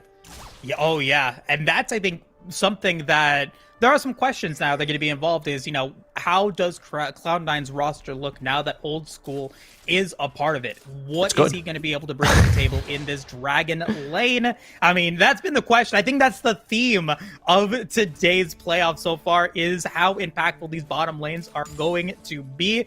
Game number 1 is now underway between Chonk Turtle and Cloud9. Whoever wins this one gets to face off against Immortals in the winners finals. Right. And to start things off here, Chonk Turtle already knowing that the take is going to be as early as possible, especially from someone like Tarzan on that Lee Sin. So look towards that vision. Both blue sides are warded up here for when or how potentially we'll see a rotation out of Tarzan at any given point here. So definitely want to keep that one online, especially when we talk about someone like Black Camel, who definitely needs a little bit more time to become an oppressor when it is in regard to something like those team fights or making impacts on these lanes here. So definitely playing towards a win condition that they already understand. And that, speaking about the jungle, as we do get Tarzan now in the mid lane, maybe looking to go in for something against Chonk, or Fat Cat, I should say. Meal's actually going to be the loser in that trade, going to get down to about half HP. But off screen, first blood, Nori picking up the kill against Selma. That's what I'm talking about. That's the respect I was looking to pay towards this Dragon Lane. Nori finding major success. I guess I would maybe, I don't want to say unsurprisingly, but definitely living up to the expectations that I myself was literally just talking about here in this draft. Now sitting a nice, happy 200 gold to work with ahead. Sadly, was not able to get the reset off on old school there before the back, so the gold is leveled. For now, though, Luan, like you've been oohing and awing as if they're fireworks. Tarzan was looking low, Sun with Zillow, but they were not able to find the 2-on-1. That's something that I've been really excited about Luan in the past. The last time that I was able to cast some of Chonk Turtle's games, Chonk unfortunately unable to take the win against Iraqi Zoro in the last qualifier finals that they played up against each other against Immortals. But regardless of that one game, I think that Luan just brings so much control to the top lane and has so much power in not only the Baron, but also in like the river play, in his ability to be able to ward around the Rift, just everything working out really well. I've been really impressed with what he's brought to the table in the past. And so, you know, the fact that he was able to come out on top in that 2v1 is no surprise there. Will he be able to continue to keep that going, especially up against another really strong top laner like Zello? For now here, something we saw out of, I believe it was Tribe last time around here, taking advantage of some of the early pressure that they know they have to work with to maybe extend kind of the positioning there on the Dragon Lane. Now, we did have Fat Cat quickly, which by the way has been aptly renamed to Chunky Cat. Now taking note of that.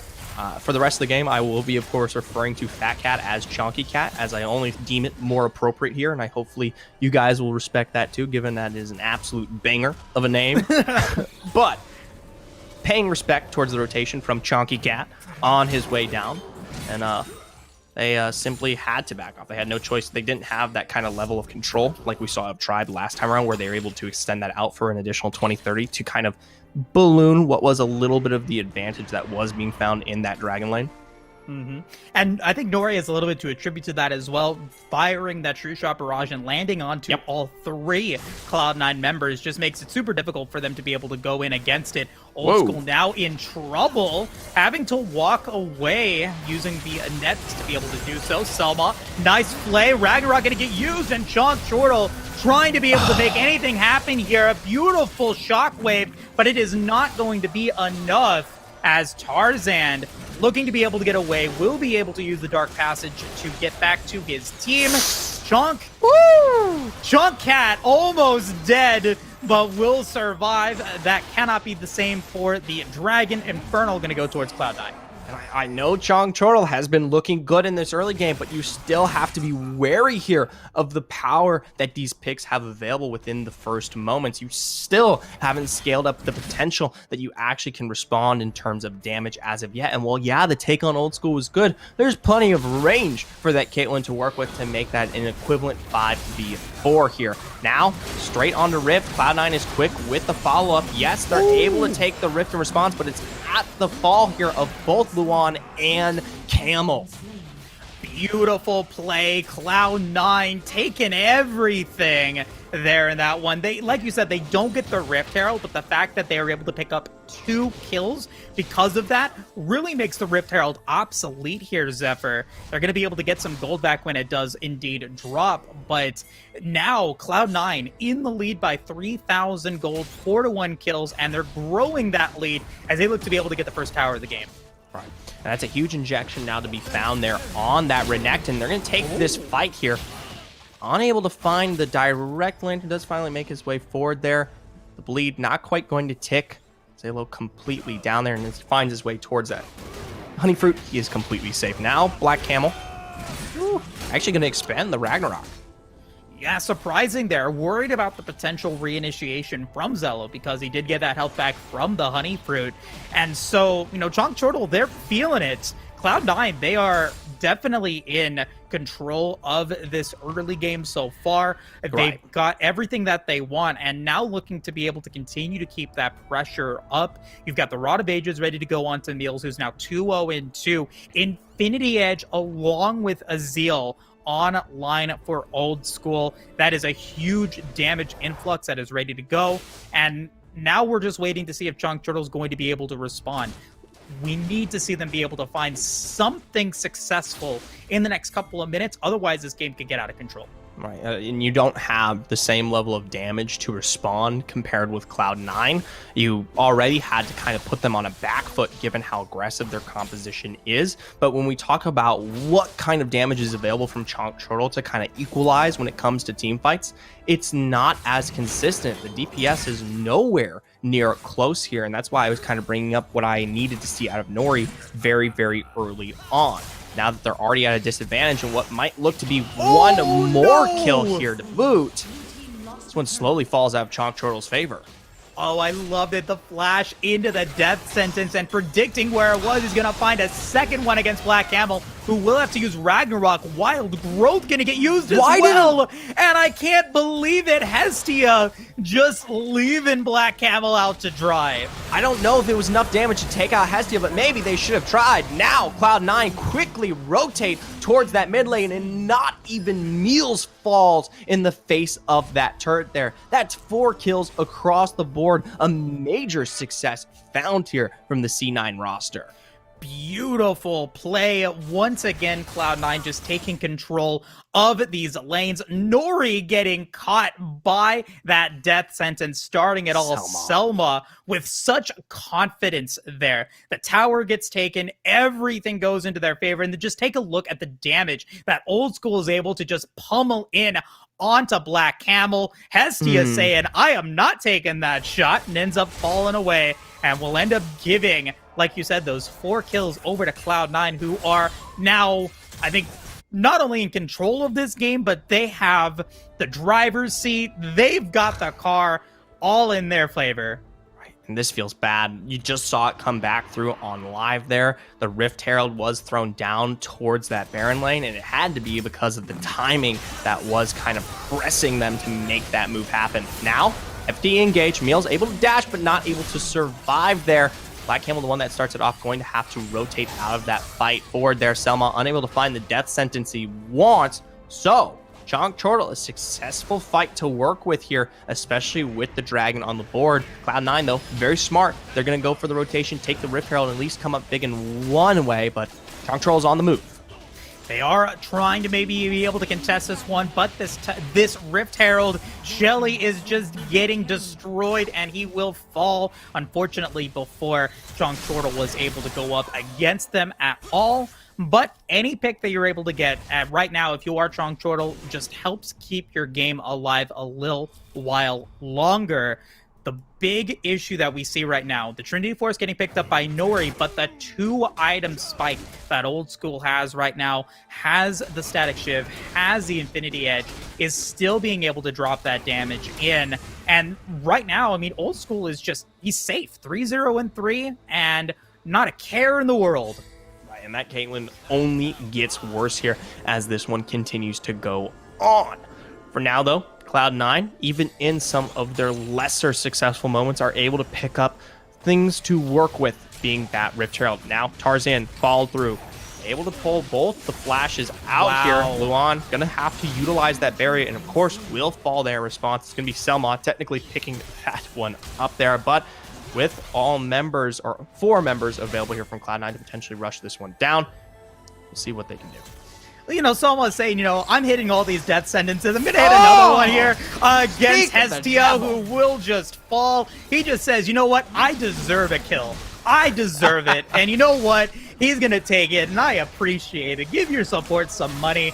You want it for sure. He wants to go for another death sentence. Doesn't get that one. But you know what? Shout out to Selma, just coming in and just taking control of this initiation so far. I was about to say, I technically forgot about it, but Qualifier 3 here, Selma. First introduction towards the Cloud9 roster was on that Thresh, and he looked absolutely unstoppable. Can't believe we didn't have the opportunity to bring it up here in draft to see this one once again make just as much or more of an impact, making up 80% here of the participation available for Cloud9 across the board, and it's to no surprise. Now, full 5-man Chonk Chortle roster up towards the Baron lane. They need to make some sort of trade that comes up net positive. So they pick up their first turret of the game. And while that doesn't really push them into that much of a driver's seat, at least they've got the initiation on their side. Picking something up. I mean, get whatever you can. Anything. Just anything, something. You know, if it's a tower, it's a tower. If it's an extra wave, it's an extra wave. And you're just able to sustain a little while longer. The gold lead still comebackable. You know, only 6,000, 8,000 now behind. So just scary right now. Old School now with 3 items. That ticking time bomb is now getting closer and closer to just exploding, and Chonk Chortle having no response to it. And with that being said, tower now looking to be just taken away, getting cut down like butter as Old School continuing to put the pressure in, now looking to maybe go for the disengage. Yeah. find their way out here. In response, they were able to poke out so much of Luan, even though he was quote unquote safe under that turret there. And this just goes to show the complete siege potential that Cloud9 has to work with that Caitlyn on their belt here. So like you said, disengage, full reset available here. Mountain down in 30, 10 seconds until, of course, that Baron graces the Rift here. And I would be more than, or I wouldn't be surprised here to see, of course, that rotation come through from Cloud9. And, you know, the decision now, do they go for the Dragon? Do they try to go for the Baron? Or, you know, Cloud9 with the position to say, hey, we're going to initiate onto the Dragon. Black Camel going to have to use Ragnarok. That's bad. We'll get hit by the Sonic Wave into the Resonating Strike. So now, not going to have that huge power available to them for this Dragon. Most likely gonna have to give it up here, but does look like the fight is looking to continue. True Shot Barrage gonna land some damage on old school. Meals gonna get hit by the Blast Cone, about to flash away. Tarzan though, Resonating Strike gonna be able to land the Dragon's Rage. It's gonna be Nori going golden. Will he be able to survive flashing away? We'll be able to get out of that one. It's going to be Luan with a lot of damage, going to be able to make it a 1-for-2 trade so far. Meals with a lot of damage going to be in trouble, but Cloud9 coming out on top, going to be able to pick up 2, and now the Mountain Drake. I don't know if the Mountain Drake's completely on there just yet, but no, Chongchul does not want to contest at all. Nori, of course, backing there, didn't want to be caught out on the response from Cloud9 when it came through. So yes, neutral picked up in succession with 2 kills on top there. And we got to see that one more time. Watch the engage here from Tarzan to start that one off. And well, no, the kill didn't follow through. The team fight was won. Yeah, shout out though to Chunk Cat as well. Nice, beautiful shockwave in that red buff pit. Going to be able to pick up 2 onto that, which let Luan survive a little while longer. You know, had that been a more even game, had Chung Turtle maybe had like 5k more gold in their pocket, that might have been 2 kills, and that could have maybe swayed that team fight into Chung Turtle's favor. But unfortunately, I think the wallet just a little bit too big there, and Cloud9 able to survive. The extra resistances that Tarzan is able to get with that Guardian Angel is good, but Chunk Turtle, they are not out of this one. They are trying to do everything that they can. Unfortunately, they just are put into situations that are not favorable. Right, and they thought Cloud9 was much more aggressive and on top of that Baron there. Instead, they were just waiting for Chongchul to arrive, as they were able now to pull out 2 major windows, most notably being that Ragnarok, but also the True Shot Barrage down here. And while no, they don't follow this one up to continue through with the Baron, they look to take a bit more control back into the lane, so the states are pushing and they have priority before they make a major neutral play or potentially find their way onto this next Drake when it is on the board here. For now though, pretty aggressive positioning. They don't have their carries. Be careful here. Selma still just looking to be able to find out information, going to get caught out, so he's going to be in trouble. Flay going to get used, the True Shot Barrage will land. Beautiful Dragon's Rage onto 4 members of Chog Chortle. Heal from Nori, going to get dropped as well. And so what could have been a great play by Chong Chortle going to get denied thanks to Tarzan. Yeah, Tarzan, once again, he can engage, but he can also find major success in that disengage there. We saw, of course, that beautiful Dragon's range, but overall as a whole, my God, complete control found there from Cloud9 in that situation. And like you said, oh my God, old school there, quickly picking up as much damage as possible. If we're going to force the back from Luan, actually takes this one into a little bit of a driver's control. Cloud9, they have a major numbers advantage if they want to pull the trigger. They don't have to, especially as they're waiting for all these side lanes to kind of push in at the same time. Go for what is that 1-3-1 split. And now, I mean, they can do that with Meals just fine. This is what you want to see out of a Diana. 3, 1, and 5. Not necessarily the carry of this game, but the pressure and the initiating tool that he has with that Moonfall is just too scary. And there's really not anyone that could really go up against that right now with that Nashor's Tooth, with that Rabadons, and with that Rod of Ages. But right now, just looking to be able to make this a little bit more of a slow burn for Cloud9. They're up by 11k gold. They don't need to take any major risks, because at this point, if they do end up getting the ace against Chong Chortle, or Chong Chortle gets the ace against them, that could spell doom for their game. So now just waiting to find the fight and looking to find something that's going to be successful for them. Until we get into that point, we're just waiting to see when that will land. And like we discussed there, they don't really have to pull a trigger, especially since they have that Caitlyn working with the siege potential now, right? You can just run her down the lanes. You're in complete safety regarding most of these team fights. You're not playing into any of the engaged potential that Chonk Chortle has to work with here. Now, Baron seems to be the poison looking on the take here. Chonk Chortle, they are available for the rotate, but like we said last time, Cloud9's waiting for them. All right, Death Sentence going to get landing on a Black Camel. He's going to drop that Ragnarok. The Moonfall is going to land on a 3, and the damage is there. Old School's going to go unstoppable. It's Zello on a killing spree as he picks up Chonky Cat. The Elder Drake will spawn, but it's not going to really matter as we do end up getting Old School dominating, picking up another kill there against Nori. Baron is now on the table. Elder Ocean is on the table, and that is disaster for Chonk Chortle. Right now, they take both major objectives here, and Black Camel, he's that jungler. He still has the availability to respond, but Tarzan more than likely won't let this one happen, especially since he doesn't have that Ragnarok. Straight into the fight there. Does finally find that ultimate window, but it's far too late. Another kill into the pocket here of Old School, pushing him up to 7, and on the other side of the map, that's your Elder. Yeah, oh man, that is devastating. Disgusting. Despite the, 15,000 gold lead is a 15,000 gold lead, but now with Baron and the Elder Ocean Drake, there's no way that you're killing Old School right now. He's got the Guardian Angel. He's got full build with a Zhonya's Hourglass. It's just... I don't know how you kill Old School at this point, because not only that, you get the extra, healing regen with that Elder Ocean. Oh my goodness, that was a third of Chonky Cat's health. That's a chunky amount of health against him. Gonna end up taking that hit, and if that's any indicator of how much Old School is ahead in this game, it is. It's an indicator. He once again takes another hit. We're just watching Chonky Cat just run away saying, I can't do this. Well, for now here, it's the full roster. Cloud9, they are still playing through that 4-1 split there with Diana in the bot lane. Going to destroy what will be that last standing in-hid turret, as well as they all make their way towards the mid. Right now, the last tower going to go down. That is full super minion spawning, but it probably won't even get to that point. Zephyr True Shot Barrage is going to whip everybody. That does not do anything despite landing 2 for that shockwave.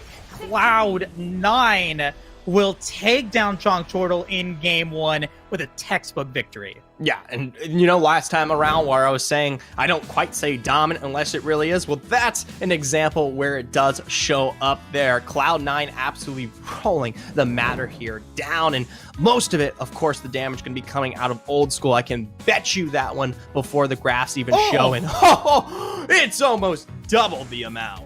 Oh my goodness, 32,000 damage. That is 2.5 times the amount of damage that Nori had. Over 10,000 damage that Chonky Cat was able to bring to the table. Again, Old School just MVP of game number 1. The composition was built around Old School being able to perform, and yes, he did. He never was in a position where he was ever going to be in trouble. He was able to get the damage, he was able to get the kills, he was able to get the items, and just helps carry Cloud9 into a game 1 victory. Continue to snowball forward there, and Cloud9 looked absolutely indomitable. Now, Chonk Chortle here, we got to start looking at this, be the doctors on the desk, and trying to figure out what could have really gone wrong for this squad. And of course, it definitely starts out in draft. I'll be honest with you, Moose, I don't really think there was a solid direction for this comp. And while, yes, they had a little bit of a hard engage wombo, the follow-through regarding damage never really was quite there. We can give praise towards picks like that Orianna and Ezreal, but when it comes to long-standing DPS, it's never really an option. And even if you do drop even ahead, there is still so much in response for a win condition on Cloud9 to work with that there really never was a chance. My big concern about the composition that Chonk Chortle had, I can understand the Darius, I can understand the Orianna, I can understand the Olaf.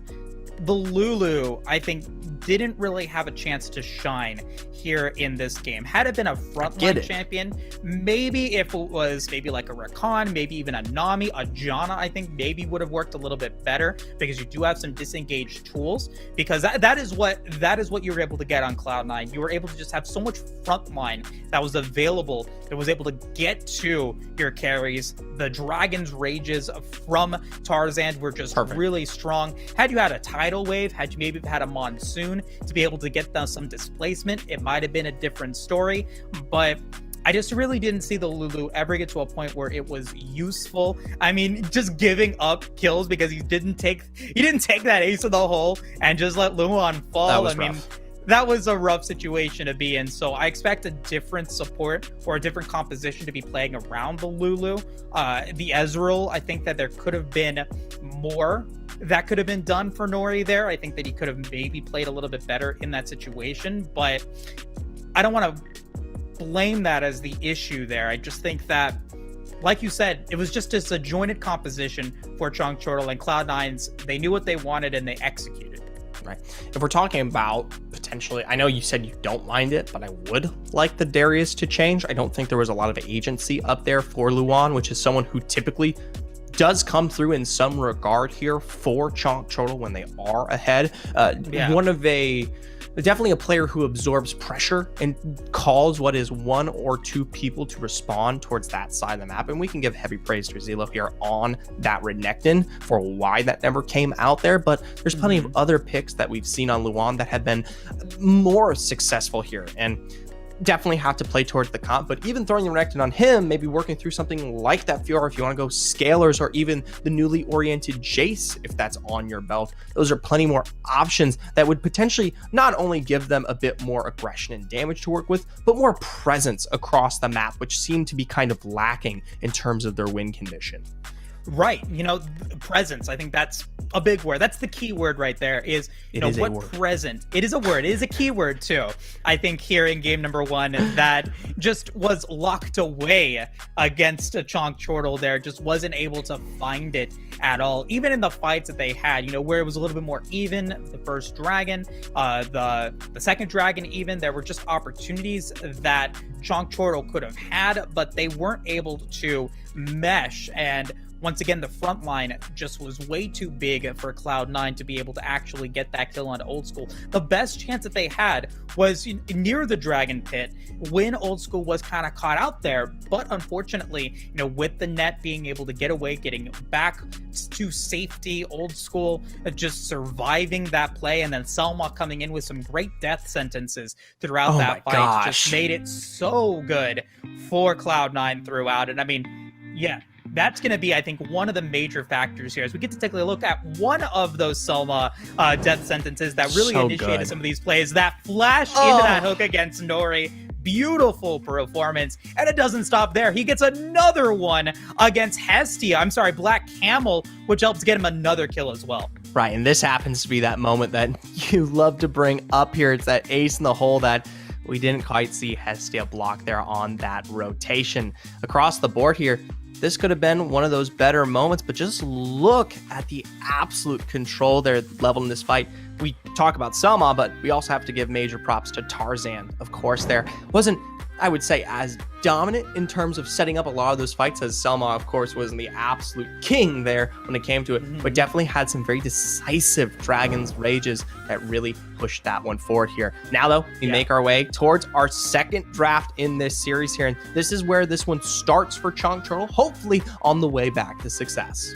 Yeah, and now Chongchortle, they had the decision to whether they wanted to go blue side or red side here in game 2. They decide to pick up red side, and their first ban out going to be taking away Zelo's Fiora here in game number 2. Senna going to be taken out taken away against Chongchortle. Doesn't want to give that available, so Cloud9 not going to allow that. Strong but picks. The Fiora, that's a pretty bold ban ban 1, I think.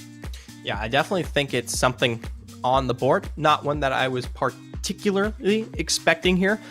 We actually haven't really had the opportunity to see the Fiora picked out here on Zelo in the past. We have seen it on the opposite end of the bargain here for Chongchortle. They've definitely worked with it, so little bit surprising. Maybe trying to play around something that doesn't kind of create pressure in the side lanes is really the only take I can get, but I can promise you there are plenty of other options that also do that, which would maybe be more high priority of a pick right now. Either way, standard across the board. Varus, Camille, maybe looking now potentially at picks that we maybe saw from game one, but no, continuing to delete what is hefty control, and that's, I believe, our first Morgana ban we've seen at Rift Masters. Yeah, I want to point out this Varus though. Banning out the Varus, I think puts Chunk Chortle behind the 8 ball here, because now Caitlyn, if you leave Caitlyn open, Caitlyn's on the board. Caitlyn is available for Cloud9 to be able to pick up, and Old School played so well with it, and you have to ban out the Caitlyn as well. So yeah, I think that a little bit of a misplay there from Chunk Chortle. I think, because you ban out the Varus so quickly, you then allow other options to still be available, and Jace is going to get picked up immediately for Cloud9. All right, so hefty control now towards that early in the top side. Curious to see whether Chunk Chortle wants to take it toe-to-toe, which is something very common from Luan in terms of that kind of available damage potential, or maybe we'll look to play weak side knowing that the early game maybe doesn't play directly into their favor. Now, as you kind of giggled out, Chunk Chortle here, Nori on that Ashe, gives them more potential to work with in the bot lane. Not so, I would say, passive as that Ezreal pickup might be. So especially if they want to find successful rotations with Camel down towards there, they have the opportunity to set that one up.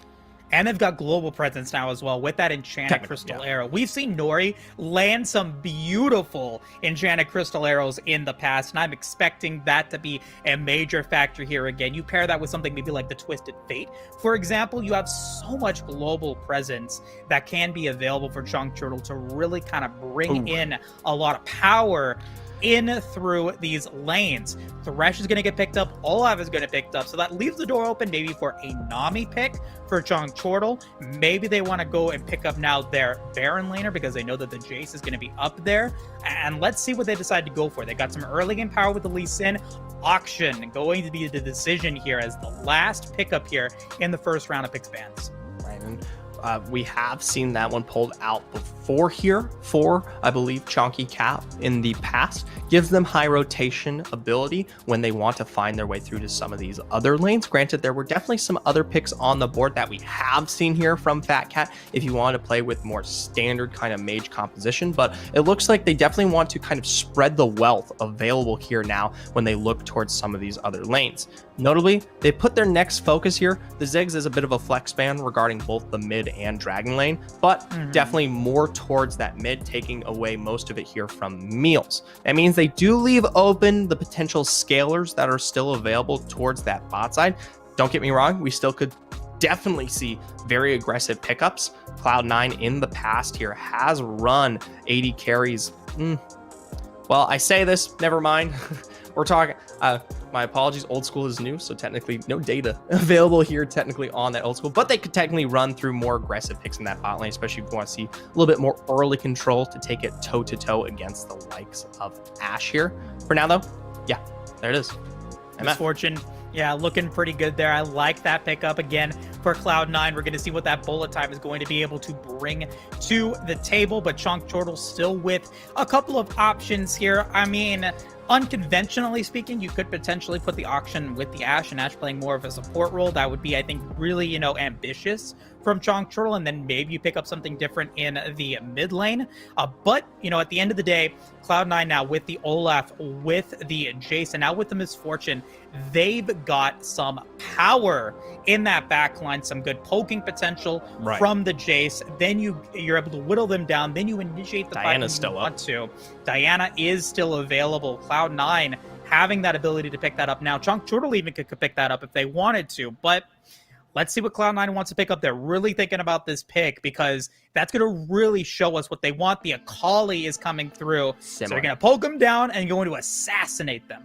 Right, and I think this one plays definitely a lot better in directly towards that Akshan. Definitely plenty of poke potential against something like the Diana. This one still gives priority back over to Meals for those engages when they do come through, albeit the laning phase definitely a lot more safe and plays towards the Akali's favor, given you can work around things like that shot or the excessive healing that you do have available here. Now, we look to finish this one out, and it is going to be that Nami called out much earlier on here in the draft and has finally wrapped this composition out. Can play for some good sustain here across the board, but also a tool that is more engaged than you have, well, more expected out of something, say, like the Nami. I'm a little worried though, because Selma was so good with those death sentences, and yes, you do have the Jarvan, who could potentially be that strong front line with the Cataclysm that's going to be there. The Cloud9 has ways to get out of it now. The Cataclysm not going to be as effective because you've got the Dark Passage from the Thresh, the Death Sentence, so the Thresh can get away himself. Akali with Flawless or Perfect Execution going to be able to get away.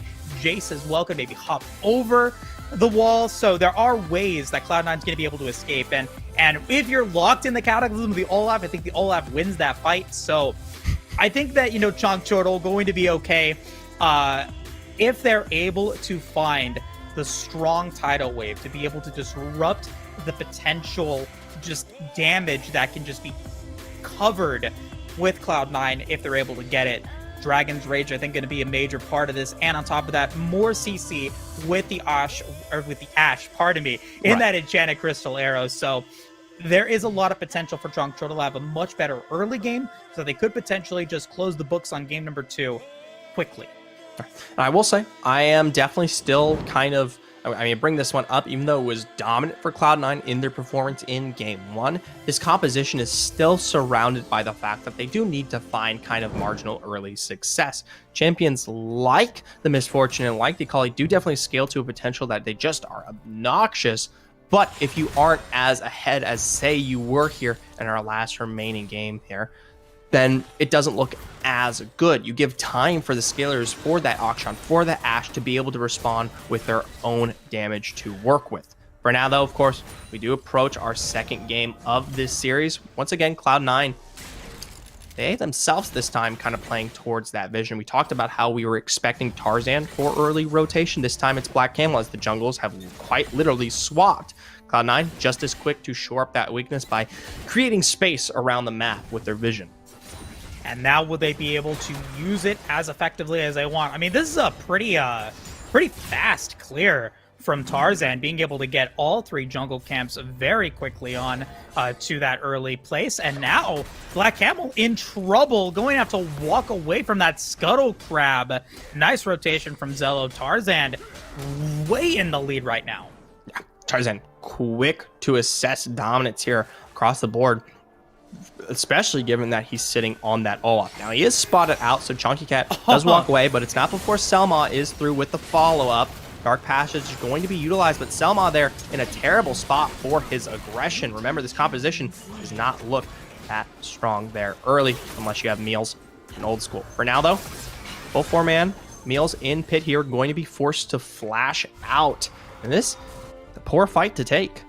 Yeah, great rotation there from Chongchortle. They recognized that Selma was not in the area. Old School, I mean, can't really follow up just yet. Not quite level 5. You want to see Old School get level 5 as quickly as possible, which is why we saw the Selma rotation. But Nori and Hestia making the great rotation there, making sure that Selma does end up getting punished for his nice death sentence there, will lead to first blood going over to Chongchortle. Unfortunately, it does land on a Hestia, which, I mean, yes, he gets very early Ionian Boots of Lucidity, but you know, you want to support. Supports. That's for sure. I don't know. Nami can be definitely a face, in some of these lanes here. If we talk about potential engage, no, I'm just kidding. It would be definitely better on some of these other picks here. But Selma just as quick to follow up there. Another death sentence to be found. Nori pulled back, going to be forced to both flash and heal.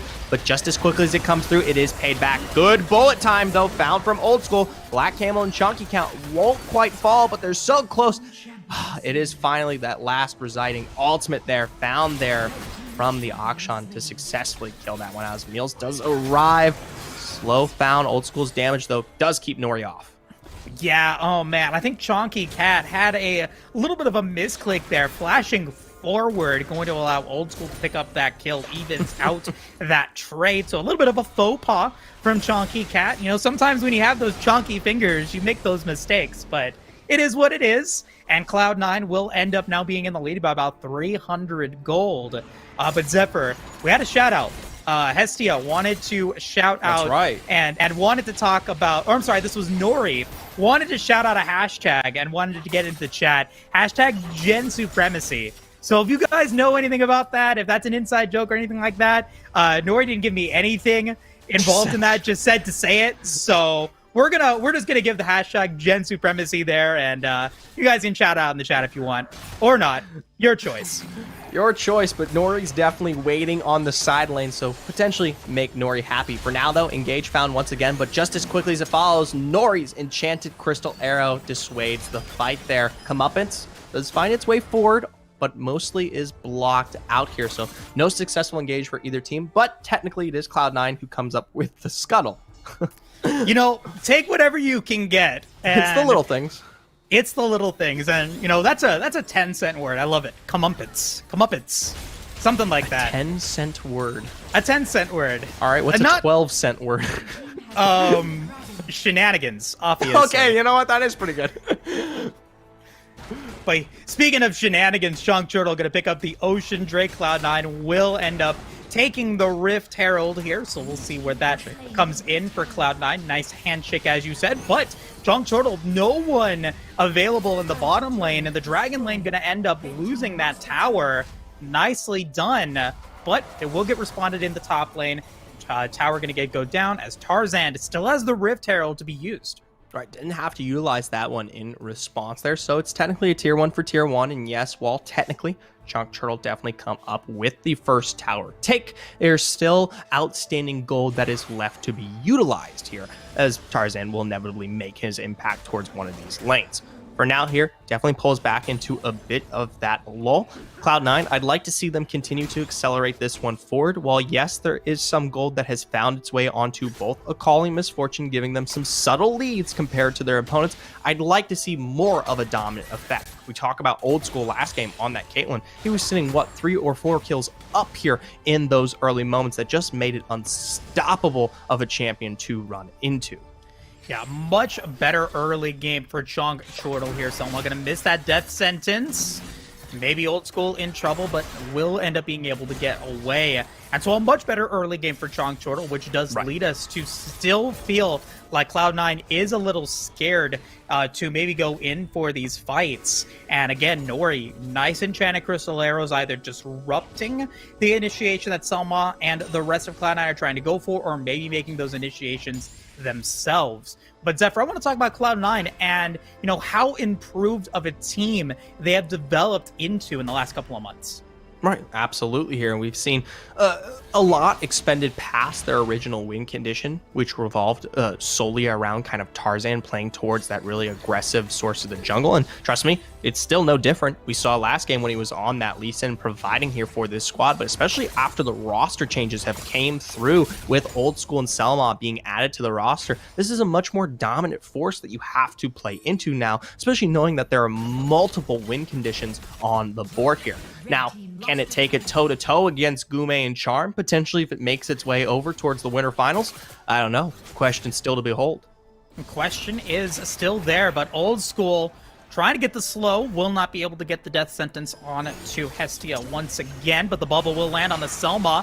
A little bit of damage onto the Thresh, but not enough to be dissuaded. Ardent Sensor is already online for this Nami, so, you know, how important these Ardent Sensors and these support items can be, especially for these Enchanter supports, is definitely a good thing.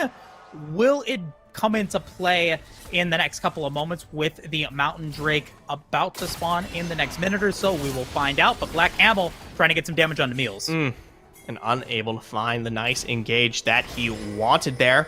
Quick to respond is Cloud9, following through what is this red side. Good bullet time going to be pulled out there into Nori, but the follow-up with a nice J4 ultimate there from Luan. Quickly Meals in response. Nori does pick up the kill there onto Old School. Selma will fall as well. Follow up there with the Sonic Wave, able to pick up one more here as, yes, the Burn does finally award themselves a kill there onto Black Camel, but it's 1 for 4. Chonk Turtle coming up. Oh, that was a fight that Cloud9 wanted. They got their eyes wide open seeing Chonky Cat and Black Camel up in the top lane, or I'm sorry, that was Luan in the top lane with him. Oh, I kind of looked like they were out of position, and Cloud9 said, we got to go for it, we got to go for it. They land that blast gun, and they fall right into the hands of Nori and Hestia, who were able to disrupt that initial play that they were trying to go for, which means that Chonk Turtle was able to get in control of that team fight. Old School getting the bullet time only onto Nori, who ends up actually winning in that play, but the fight is now going to continue as we get the bubble landing on to Zello, who will end up falling. Another bullet time going to get a little bit of damage, but it will get disrupted with Nori now getting a double kill. The Cataclysm is going to land on the Meals, who will then get hit by the bubble, and that is a double kill for Black Camel. Once again here, no respect being paid. First on the rotation up towards the top side, now trying to steal out a Baron from underneath here. Chonk Turtle just wiping this one up, and we didn't quite get to discuss it, but it was an early start once again from Nori, playing off the back end of the Enchanted Crystal Arrow, picking out Zelo, and then the damage, of course, to follow. Once he was down, they started picking these one at a time. So now, Dragon straight on to Rift, both neutral objectives, and 8 kills here in the last 2 to 3 minutes. The last couple of games that we have seen played, the team who has been able to get more neutral objectives in the early game has won out. Last game, Cloud9 was able to get 3 out of 4 early game neutral objectives. Now this time, Chonk Turtle, 3 out of 4 early neutral objectives in their favor. They are heavily favored, I think, at this point to be able to win this game.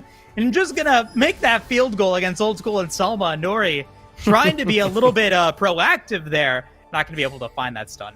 Well, you know, it's been awarded many times over here in this second game, so you might miss one, but there's definitely 3 or 4 that have come up large here. For now, Cloud9 looking for some source of response, and I gotta say, very aggressive with their positioning, albeit kind of at a loss here recently, and the gold has definitely started to come and switch sides here.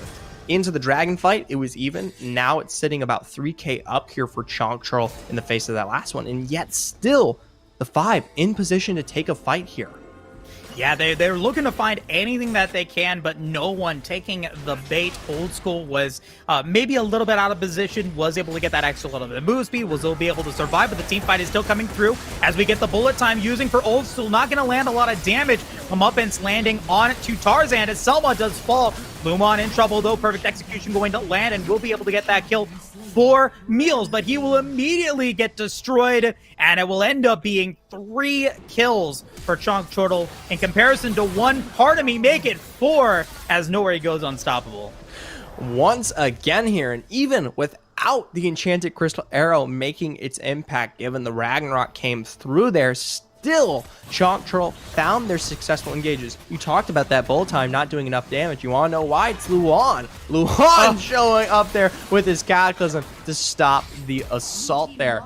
And within every moment, you have little moments like those from Chonk Turtle this match where they just pick up those initial kind of engages that disrupt the flow of what Cloud9 want to work with. And the thing is, Cloud9 is not a composition that plays really well into itself in terms of the full 5-man. Very greedy champions, all kind of looking for their own individual pickup in terms of single target damage. And right now, they are feeling the pressure that is being put on by Nori. And we haven't even talked about Chonky Cat playing on that action. Wits End Blade of the Ruin King is now very much online and could just obliterate some of these lower health bars that are available for Zello, for Meals, for Old School, and take them out of the fight very quickly. And so now you're looking at Cloud9's lineup. Old School gonna get in trouble, gonna get hit by that Cataclysm, and that is 2 kills for Chonk Turtle, easily picking up the bottom or the Dragon lane against Cloud9.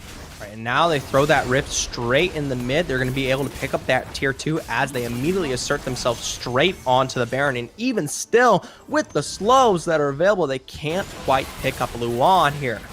3v5, I don't think Cloud9 are going to be able to make their impact how they want, but a quick turn here from Chonk Chortle says it doesn't even matter.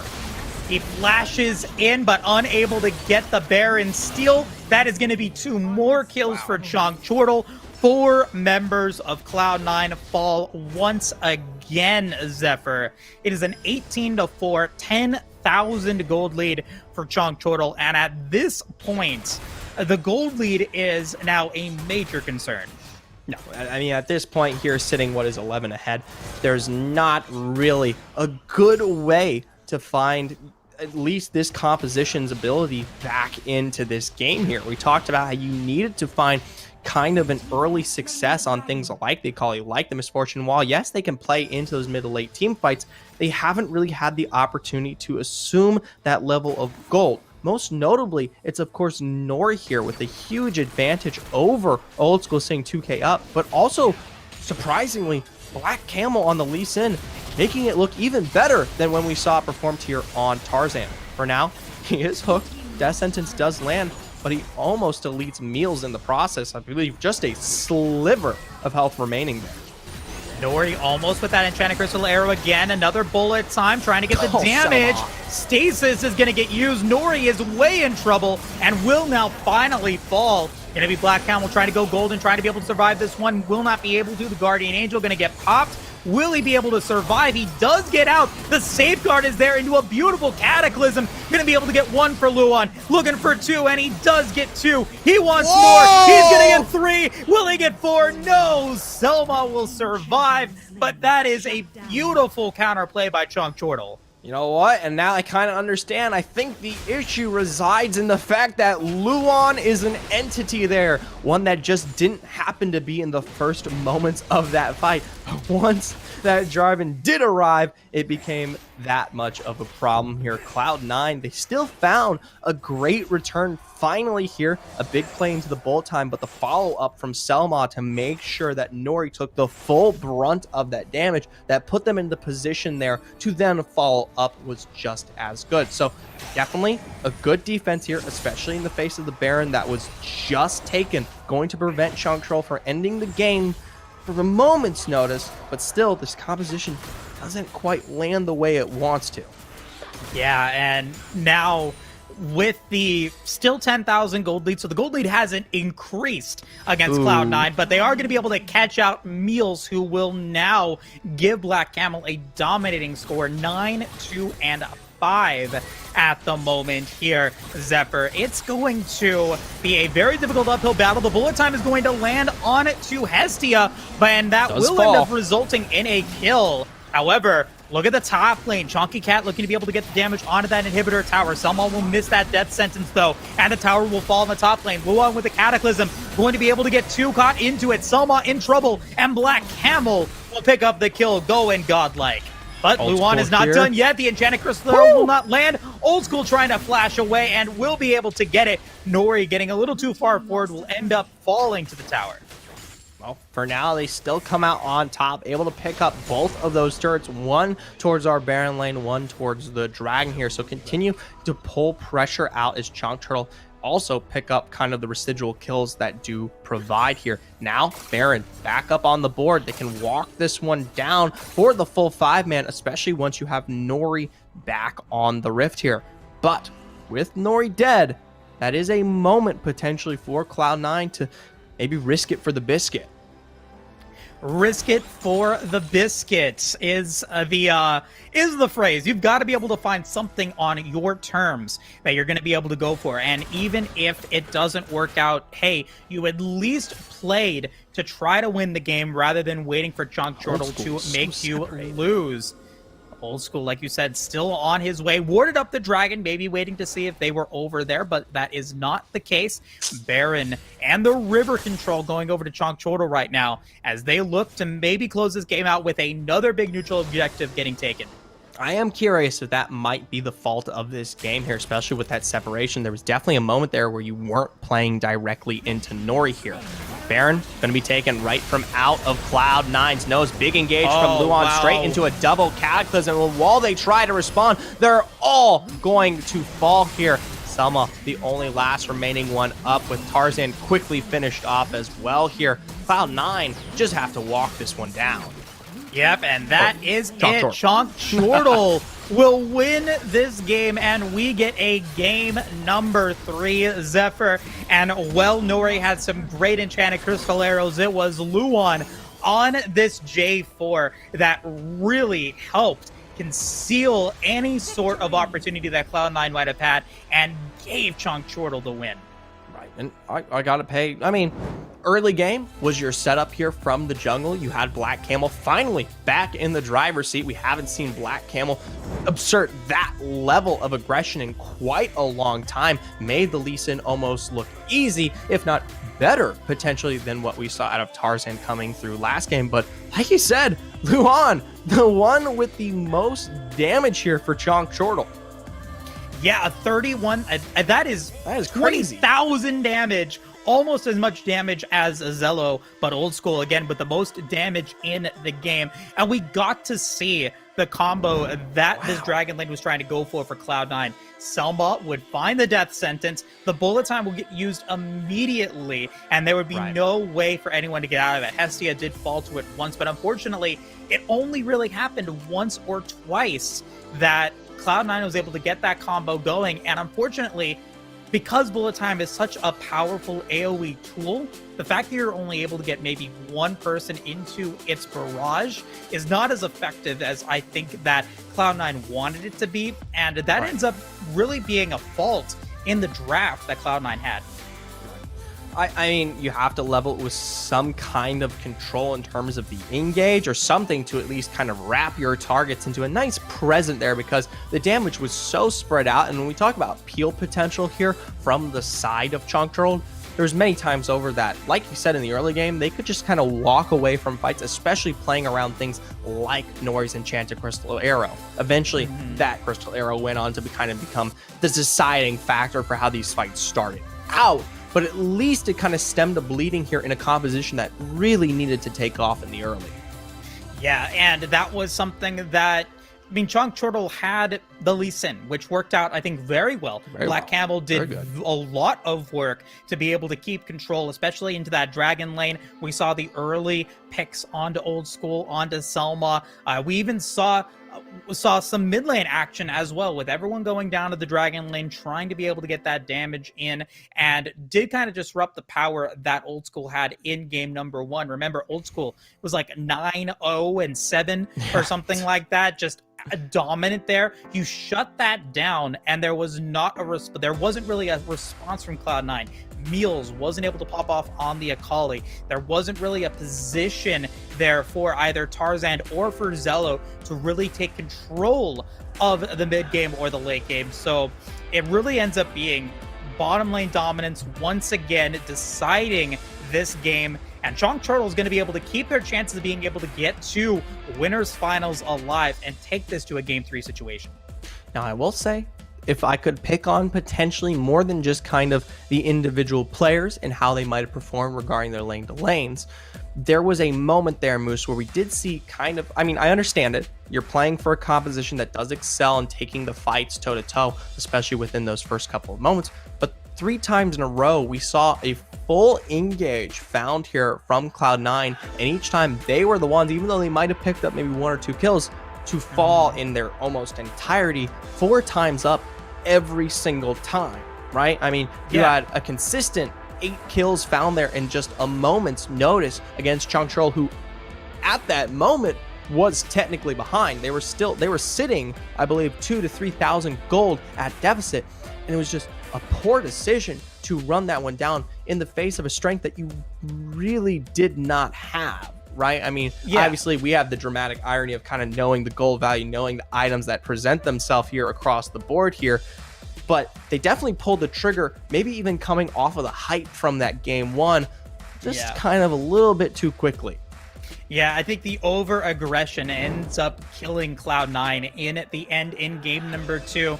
We saw a couple of times where that over-aggression bit them back, and it ends up being Chunk Chortle that takes it. But this is a best-of-3 situation.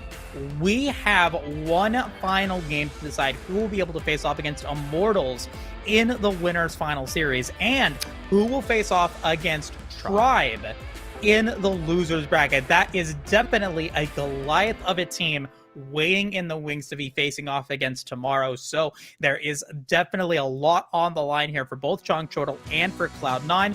Chunk Chortle going to immediately take away that Caitlyn. Camille once again off the table thanks to Cloud9. Now, I wonder if they actually pull the Varus off here once again, given that they have switched sides, and we've seen the Nori Varus can provide and has been an absolute menace here. Instead, of course, it's Cloud9 who also recognizes that potential here. So, I mean, I'll throw this one to you, particularly if there was a first pick that you would like to see for Chunk Chortle here to work with, something that puts them miles ahead in terms of control, who would you want it on? Not maybe what, but who? Like what team member on Chunk Chortle? I think you still play through Nori. I think you still play through Nori because Nori has been performing exceptionally well so far. Even in game 1, where he maybe had a less of an impact, he still performed well. But with Diana still on the table, I think you pick it up. I don't think Jace has been as effective in these games that we've expected him to be. Diana, though, really strong, really powerful. I've yet to be disappointed with it. Instead, you give Nori the Ashe. It works. And I was about to say. Works, and you take it, and now you have it available to build a composition around. I never wanted to cut you off, but I was just waiting for the Nori Ashe pick there. It worked so well coming out of that second game, and it set up but also disengaged and prevented most of the hard fights that Cloud9 were looking for across the board here. Now, jungle potential still alive. The Olaf is going to be taken away from Tarzan, but he still has picks that can level the same amount of control. Maybe if he wants to make return back towards at Lee Sin, or parallel, kind of maybe juxtapose, go towards something like the Xin Shao that he has pulled off many times over here in the Rift Masters, if he's still looking for that kind of level of aggression. The Jarvan is picked out, but I will say the fact that we've seen it now on both Tribe and what is Chunk Chortle playing up towards that top side makes me not think it's going to be in the jungle, but it definitely has flexible rotation. Yeah, and you pair it with the Orianna. We've seen it played really, really well. We're going to get to see Chonky Cat once again playing on that auction. So I think it's saying something here. There's a statement that Chunk Chortle has made by picking up Ashe early on in this draft. You could have maybe saved it for your third pickup, maybe saved it for now, but instead you pick it up first. That's really saying something for Chunk Chortle because you're building a composition that now plays with the Ashe. And now Fiora getting out onto the table, not banned out this game, going to be a very strong Baron laner, could potentially go up against either J4 or whatever opportunity they want to go for. And that's going to put Cloud9 now making a big decision is, do you put J4 in the Baron lane? No. Instead, you pick up the Jace. You go for it once again. It's been in all 3 games so far. I've yet to really see it be super effective just yet. It's going to have to happen now, if it's going to happen. You don't throw the Jarvan up there. Trust me. You don't want to run the Jarvan into the far. Absolutely not. I can understand the Jace pick comes out. It's definitely going to level the control the Fiora has completely over this lane. It still puts a timer, though, up towards the Baron lane.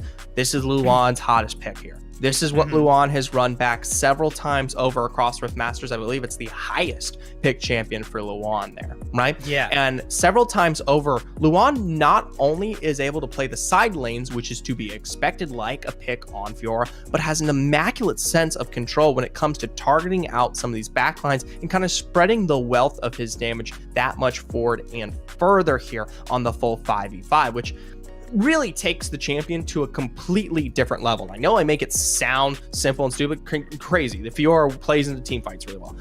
Yeah. Luan makes it that much more dangerous, right?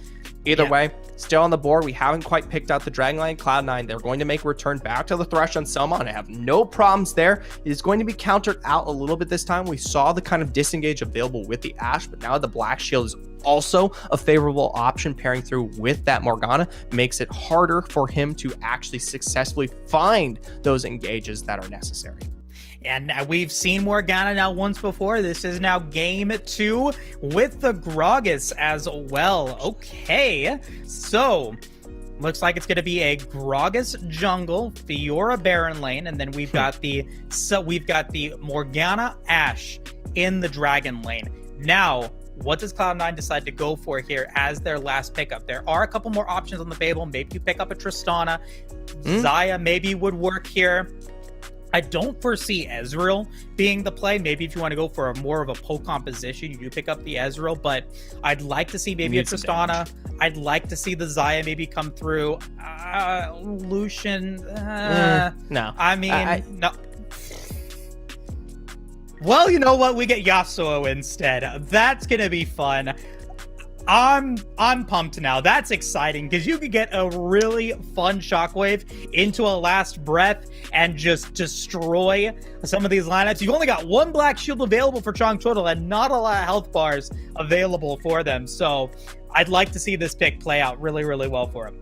So this can be heavily punished too, though. If Cloud9 aren't able to find either that Wombo or success there to work with out of old school, it will collapse right upon themselves here. We've already seen what Chongchotl can do with a very similar looking comp coming out of game 2. I mean, the win condition is basically just the same. You do lose out on the engage potential from Luan being on that Jarvan from last time, but hopefully the displacement lockdown that comes through, shoring up that weakness with Gragas, potentially kind of levels the flow there.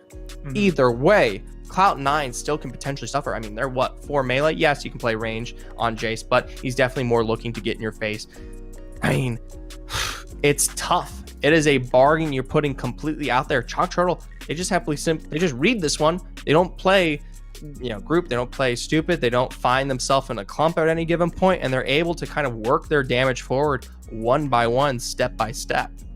Here's my counter to that. I think that Yasuo, I was thinking about it, Yasuo really does put in a lot of counters to what Chongchotl has, which are projectiles that 4 out of your 5 champions on Chongchotl has. It denies the explosive cast. It denies the dark binding. It denies comeuppance and enchanted crystal arrow if you are able to land it really effectively. So if you are able to bait out that enchanted crystal arrow, which was a huge initiation tool that Chongchotl had in game 2, now you don't have that available. You don't get stunned out, and now you get to play a fight on your own terms. That is something that I'm really excited to see. And even if the fight gets extended long enough, you get a reset on that win wall, so you deny the comeuppance. You deny once again that dark binding, which can be huge to be able to initiate fights here for Chongchotl, because you want to be able to get that dark binding, then find that explosive cast to be able to displace everybody, so you're able to get that pick. Now, you said it before. Don't play around that group. Try to be able to maybe force Cloud9 away from the Wombo combo and get them over to these side lanes to make it difficult for them to be able to get into that good situation. So how does Cloud9 play this out? What force do they have to be able to make it happen? Dragons and Rift Heralds, once again, the name of the game here. I guess. They play around some of those here. It's a game of windows more than anything, right? Windows, not doors. Playing around the successful windows here to make this composition fully come alive. But in terms of ease of execution, they definitely do not have it. While yes, there's plenty of potential for Cloud9 to peel away from some of these fights, as you have just brought up here, it takes one quick mistake. And trust me, these teams are not infallible, right? Yeah. One mistake, and suddenly you've got the full raining damage of Chongchotl at least onto one target, which will completely tip the scales of making Cloud9's composition work here. Now, that doesn't mean Chonk Turtle is infallible either. They themselves can be picked apart, right? They can find major kill leads there. Maybe the Jace is the right pick. Maybe it does level control Luan, and there's the follow-up avail from Tarzan to start running that lane down. If that side lane becomes a problem, suddenly Chonk Turtle isn't able to split the fight up. The Wombo still comes through because you can't respond successfully, right? And many more to behold, especially if we look towards what will be, of course, that Yasuo pickup. Yeah, and I mean, you're playing for it. You're putting it out all on the line. You're showing us that you've come here to play if you're Cloud9. And this is the chance. You know, if you lose out in game number one, but we've already got damage coming through, Meals will fall, but not before Black Camel goes down, making it a 1-for-1 play. Okay. It looks like we had a little bit of a crash there on the Spectate client. So bit of a shame that we didn't get to jump into this one as quick as possible. Now, I did want to bring this one up here. It is going to be old school back on that Orianna. This is something we did actually have the opportunity of seeing in qualifier number 3, and it was to try to kind of reap some level of control here back towards that draft in terms of flexibility in these picks here. Now, you're going to lose out a little bit towards that bot lane, especially if the appropriate engages do come through. But this one kind of gives some potential back towards Meals here to make the impact that he needs with this Yasuo. Sadly, though, it was the kill finding its way here onto Akshan. Yeah, Auction getting that early kill is so good here for Chonk Turtle. Going to be able to use it pretty effectively here. Windwall getting used to divide the Avenger rank, but a nice body slam knockup. Tarzan looking to be able to respond. Does he get the kill? He does. Makes it a 1-for-1, a 2-for-1 play. Cloud9 with a double kill onto Meals. Luan in trouble, going to be able to get the body slam knockup. Flashes away to safety, but that's Meals now. 2 kills. And it was almost so good there. They just were not paying respect towards the timing, especially when the rotation finally came through from Jace to make his impact onto this fight as well here. And I gotta say, for being the last game of this series, these teams are definitely taking it very quickly towards each other. And I honestly, especially with these comps, maybe would have expected this one to stem out a little bit slower, but hey, fight again.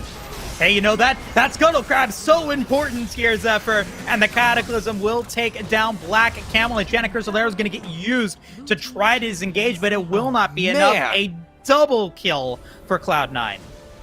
And this is looking like almost opposite ends here. Last time around, it was the rush found from Cloud9 constantly working their way into fights where they really weren't going to be the victors here, and now kind of really trying to pull for engages here that do not find the responses that they want there at a level disadvantage. Didn't really have things to work with, especially when it comes to those major windows in comparison to Cloud9, who were able to successfully find things like the Cataclysm, like the Last Wrath Wombo, to finally find what they needed here. Now they sit a 2k gold lead up. Most of that is, of course, kind of spread around. It is a very successful 1k found here ahead for Tarzan.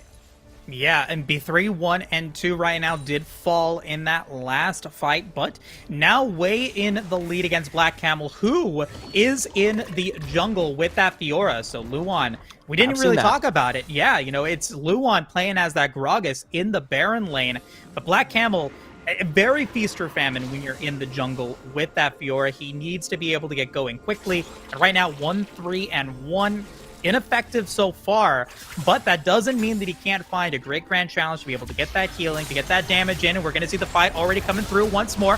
Dark Sentence coming through, and it's going to be the Cataclysm landing for 2 for Tarzan, but it is a 1-for-1 so far. We got Chonky Cat spinning around like a, I don't even know what it is, but he's looking for more. He wants the triple kill. He wants the quadra kill. Will he get it? He gets the quadra. He gets the penta. It's Chonk Turtle with a chunky fat cat getting the ace. Chonky Cat coming up finally here, making statements with the Akshan, finally pulling this team back to victory into the hands of a nice Rift to work with. Now you have to be scared. Yes, we found major success on Meals on that Yasuo, but Chonky Cat was just as quick to make sure the namesake stayed alive. Oh, he is a snack now. He is so fed. And he is Lord. looking to continue to keep it going as the Enchanted Crystal Arrow lands onto Selma. The death sentence doesn't come through. The Rift Herald going to get dropped in the mid lane. Let's see what they're able to get out of it. But the Ocean Drake is the target here for Chongchortle, and they should be able to pick that one up. Right, so straight on towards the ocean, knowing that they've got the pressure to play around from the rift being thrown down there. So both neutral objectives played into their favor here. We do have the lane switch up finally coming through. Old School Selma making their rotation up, as well as Nori Hestia here. So going to have a bit slower potentially of Chonky Cat making his impact, but that's the same for Meals here. So the two carries that have come up potentially the best for both these teams maybe struggling. For now, though, Last Breath Brown knock-up as well. Going to go into stasis, having that item off of his most recent back here, but going to be unsuccessful in the face of 3 to survive there. You know, he tried, and, you know, he's He had trying to to be able to continue to keep it up, and I respect it. Black Camel, had he been able to get the healing off that Grand Challenge, might have been okay, but now he is in trouble, gets exhausted, and will fall. Luan will get hit by the death sentence, and we'll actually try to continue to keep going there, but we'll end up disengaging. And now, Cloud9, they've been able to rebound, still up by about 3,000 gold. Right, and Cloud9's read is still just as good here as it was in the beginning. Yes, they took what was a very bad fight towards the top side. They gave that pentakill over towards Chonky Cat, but still they're able to assume control over these side waves, especially from great rotations and aggression on Tarzan here has still been absolutely impeccable, right? Tarzan here utilizing that Jarvan, taking maybe some notes from Luan after that game too to provide here. Yeah, and despite having that pentakill, which, you know, Chonky Cat being able to get it, shout out to him for being able to do so. The big issue now is, despite that, you're in an even game. Zello wanting to be able to survive this kill. Luan maybe looking to go for it. He can't do it, so that's going to be Zello being able to survive. Zello comes out on top there for just another moment, and Tarzan continues to pressure this one down. I like that they see that there is potential for win to come out here from Chonky Cat, so immediately once they have that read, especially on the location of Black Camel, they put the pressure to work. They kind of throw the wave into position up towards the Baron lane here, and they make sure that Chonky Cat isn't able to find response where he wants it. Now, we still have to wait for the next full 5-on-5 here. Something that I do want to make note of, while the pentakill was big, technically it only brought it back to even in the mid, right? Yasuo was already at a state that was so far ahead there that that gold was equalized, not quite putting, you know, Akshan in this incredible advantage. Yeah, and right now, I mean, it's looking very even between both of them. Wit's End is almost on the table for Chonky Cat. It's going to be a big item if he's able to pick that up soon. But I do want to point out Zello here on this Jace actually having a really strong early game. 0, 1, and 9. 90% kill participation so far, is continuing to have pressure in both the Dragon lane and in the Baron lane. One item all ready to go as well. So, you know, feeling good right now if you are the Jace. I'm not disappointed this time. I'm not disappointed in him. And now it's up to Cloud9 to be able to continue to keep up this pressure. Black Camel really not online yet. 1, 5, and 3. Nori get in there, but not quite just yet. So there is still a ticking time bomb. If you are Cloud9, Chongchortle could get out of control if they don't keep this pressure going. Right, there's definitely damage that you cannot compete with overall here from Chongchortle. So the fact that they do provide a little bit of a lead here, especially into some of these major team fights, is something to work with for the time being. I like that. They keep the pressure, and they also take the rift here. So they're now going to funnel at least, hopefully, majority of that gold, or spread the wealth, throw that one down mid, and try to take what will be this Baron in the face of Chongchortle being forced back from a lot of that poke. Hestia bringing Chunked down to half HP. We'll have to be careful here. You know, that Black Shield is very important, being able to keep one of these champions alive. The nice use of the Shockwave to try to go for the disengage, and that's going to be Luan being able to pick up a kill. But now Tarzan in the area. The Cataclysm looking to be able to go on the Black Candle. But is it going to be enough? No, he has to flash away. And Zephyr, they drop the Rift Herald as well. It might be able to get the headbutt. It does, but it doesn't get the tower. Well, it was never really going to get the tower, but I definitely want to see if they could pull off the headbutt in return. You know who will find the tower, though? It's Chong Chortle stepping back up after a very successful fight here and also pulling their way, of course, onto this Inferno. Now, they have to be very quick here. I would not like the full team to rotate because resets have already come through here from Cloud9. Yep, and now Cloud9 is looking to pick up whoever they can. Nori might be the target and the sacrificial lamb, and it will end up being him falling. They'll try to disrupt a little bit more time here. Will at least delay the inevitable for a second, but does end up falling. For now here, we'll take a look back at this fight and where it might have gone wrong. I gotta say, give heavy props over to Luan. Spreads this fight in half here, especially after the amazing initial engage from Tarzan. Throws him directly into the hands here of this Gragas. And once that damage was able to fully pump back here from Nori and Chunky Cat, you weren't actually able to engage too much of the degree that you wanted. Any step further just meant your death.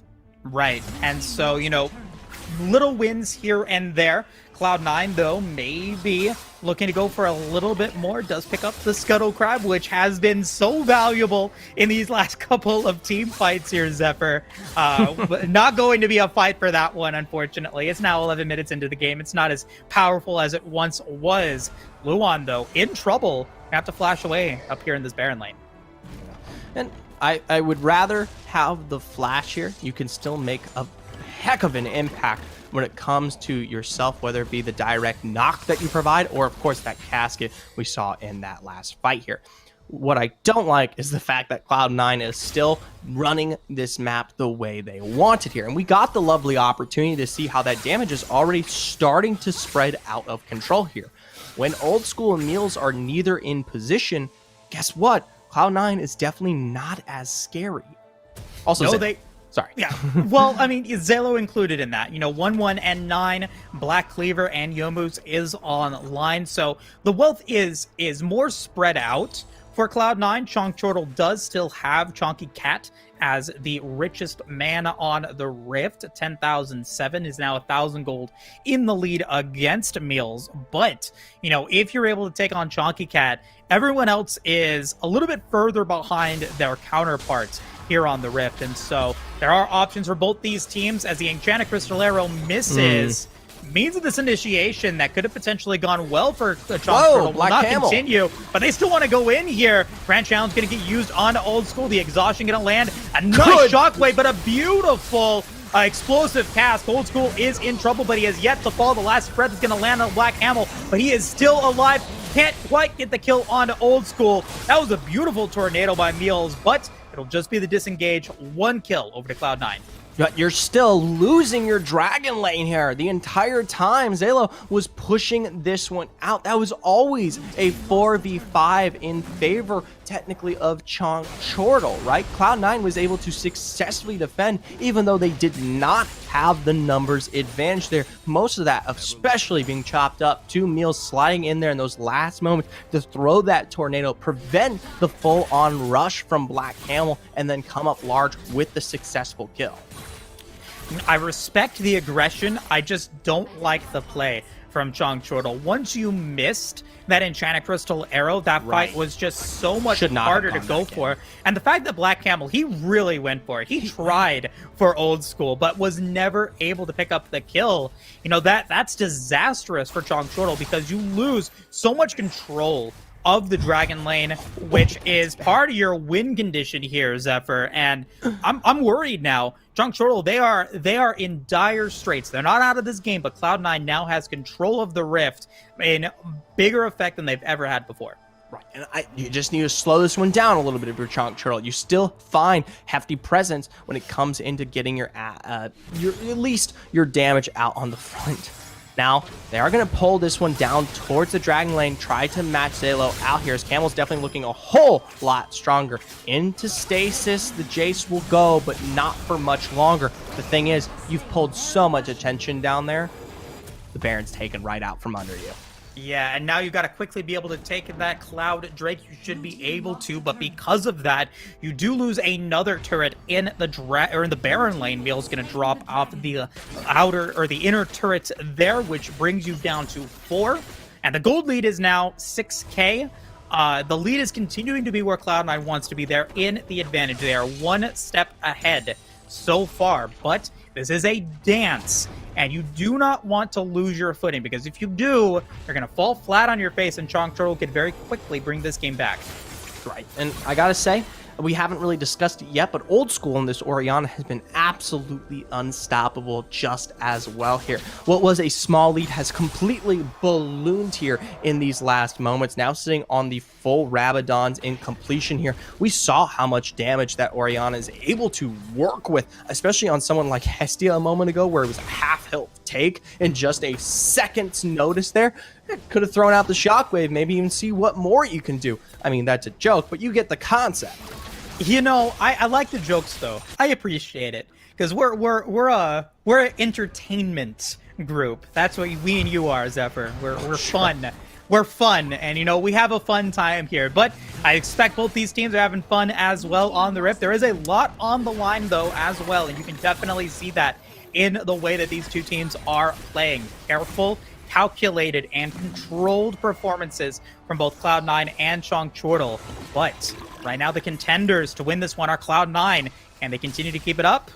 Well, they've got to. I was about to say, Chonk Chortle will have to pull the trigger at some point, or Cloud9 will just continue to roll this one forward. They don't have nearly as equal as a response, and it's going to be the absolutely best casket possible in straight and throw. It's a quick knockup that falls through with Meals' damage. Yes, Zalo will fall, but the rest of Chonk Chortle's looking worse for wear. Deep goes Meals, and he will be punished as Black Camel is in that GA stasis there and just barely is able to survive. Now Chonky Cat coming back through from the recess, stasis himself looking low there, but unable to get the ball on top of him. Chortle, they're able to defend. Oh man, and they're able to get the revives as well, like you saw Nori back on a line, being able to keep it up there. Big shout out to Zello going into stasis at the right moment, because Luan and Black Camel were trying to be able to get the grand challenge onto him. Had the challenge succeeded and the healing was able to come through, you might have seen Luan be able to stay alive. You might have been able to see the extra damage coming through, but no, he stays in stasis long enough. Yes, the grand challenge ends up getting hit, which is able to keep Chonky Cat and Nori, or I'm sorry, and Hestia alive, but because of that, you do end up getting a lot of damage onto the base of Chonk Chortle. That mid lane tower is now down, and with Baron spawning in 20 seconds, it's now really Cloud9's game to lose. 8,000 gold in the lead. Well, at this point here now, you game to lose definitely, but it's in the face of this next and final team fight there. Good stasis to dodge out what is that shockwave there. Most of the damage going to find its way forward on Tarzan as Meals finally arrives to get its last breath off. This backlane going to be completely deleted in the process. Yes, Chonky Cat trying to kite this one out there, but no member of Cloud9 has fallen as we see the comeuppance down here. Chonky Cat maybe look for the escape, able to slide this one through, but it's not before a great death sentence puts him to the grave.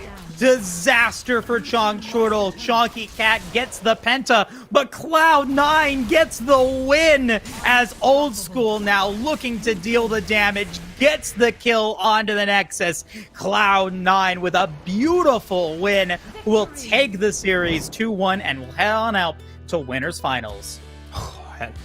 I gotta say, an absolutely great performance there from Cloud9. Yes, while there was the little blip there of Chonk Chortle's resurgence in Game 2, they looked just as good as they wrapped this one up here. But let me tell you what, now that they make their way up to test the metal here against Immortals, you can't have those little blips. No, you cannot. And shout out to Meals and Old School. Meals, huge performance on this Yasuo, was able to take off some amazing last breaths. And Tarzan with some great cataclysms. The damage was there, but Chonk Chortle, I mean, they had a really great performance here, finally being able to break the 2-0 curse that they had against Cloud9, able to take a win off of them, almost able to get this to a 2-1 in their favor, but unfortunately, the aggression and the momentum that Cloud9 was able to keep throughout the game is going to lead to a 2-1 victory for Cloud9. They face off against Immortals, and for Chongchortle, they are not out of playoffs just yet. Nope. They have to face off against a very tough opponent in Tribe Gaming tomorrow in the losers bracket. But let's take a look at where we're at right now. Let's take a look at it. Yeah, you know, what we just described. Here you go.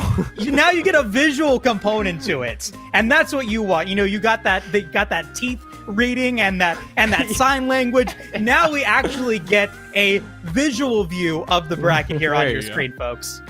Well, either way, it's definitely a test for Chongchortle ahead when we make our way forward to day 2 here. But there's still one final match for us here in day 1, Immortals v Cloud9. And I'll tell you what, Cloud9 has been absolutely distraught here several times in a row when it comes to taking this matchup, especially at RiftMasters. If they could come up today, it would technically be an absolute landslide victory. I mean, it'd be crazy for them to find success there, but they're not infallible. We saw Immortals loss in what was qualifier number 3. They fell at the hands of Enemy, someone that we've seen Cloud9 beat.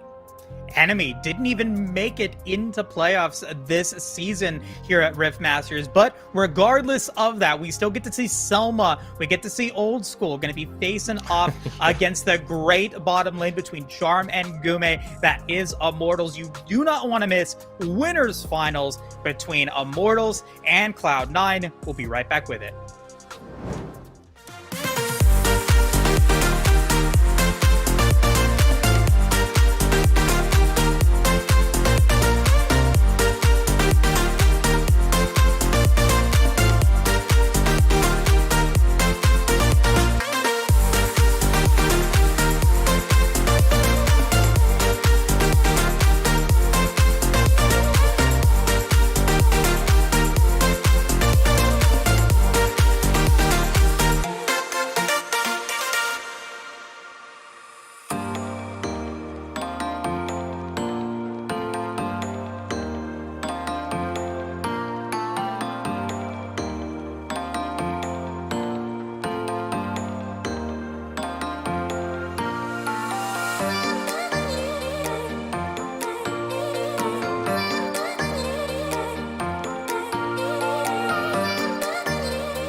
What's your story?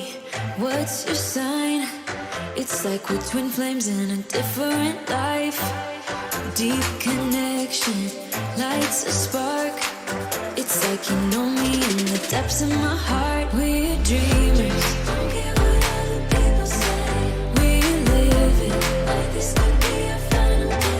We're dreamers. Don't care what the others say. All right, it is the moment that we have been waiting for. Immortals going to be taking on Cloud9 in our winners bracket finals here, Zephyr. It's going to be a banger of a series. Yeah, absolutely. And this is one we have seen before. We talk about qualifier number 2.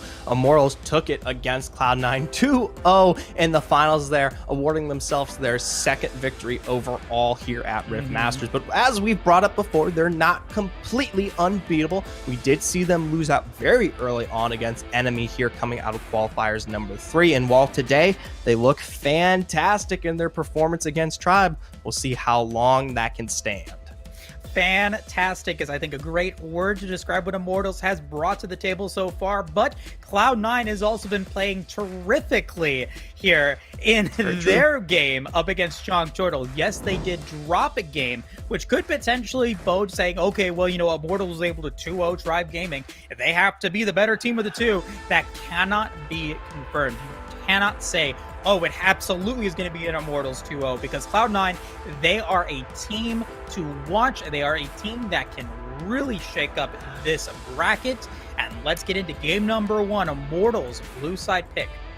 Yeah, Immortals here are looking to see what they can potentially secure. I know we talked a lot about this Dragon Lane matchup here, Gume and Charm against Old School and Selma. Curious if they want to put attention down there first. There's a lot of really good pickups available, and yes, it's going to go towards the support. I was maybe more looking towards that Dragon Lane, especially since you've got picks like the Caitlyn, Varus, Xayah, Ashe. I mean, just about everything is on the board here except for the Ziggs and Senna, right? So for now, they're going to set themselves up. Charm now back on that Morgana. Looked great in terms of setup in regards, but Old School's Caitlyn was just as good when allowed to scale up.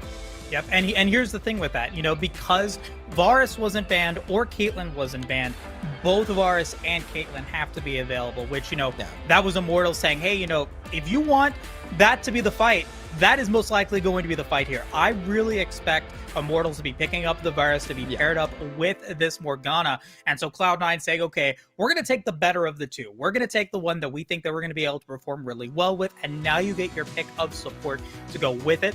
Nami is still on the table. You could potentially go in for some engage like the Leona maybe, which we haven't seen at all this playoff bracket so far.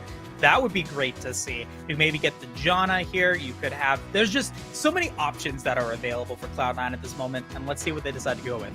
Right, and we've seen Selma over the hills with that Thresh several times over. To see something of a different support available would be interesting. Who knows? Maybe it may be the Nautilus. If we're talking about potential, if we were talking about potential hook, maybe throw the Blitz back into it. I'm just, you know, joking. I mean, it's technically a possibility. It's something we have seen come out here at RiftMasters for a whole. It looks like we are going to be pulling away from draft just a moment here, as I believe there was a bit of a crash. So these teams will be back at it here. But to kind of like wrap that one up, yeah, I think the Varus will be pulled out in response, and I'd like to see good engage thrown out just as well.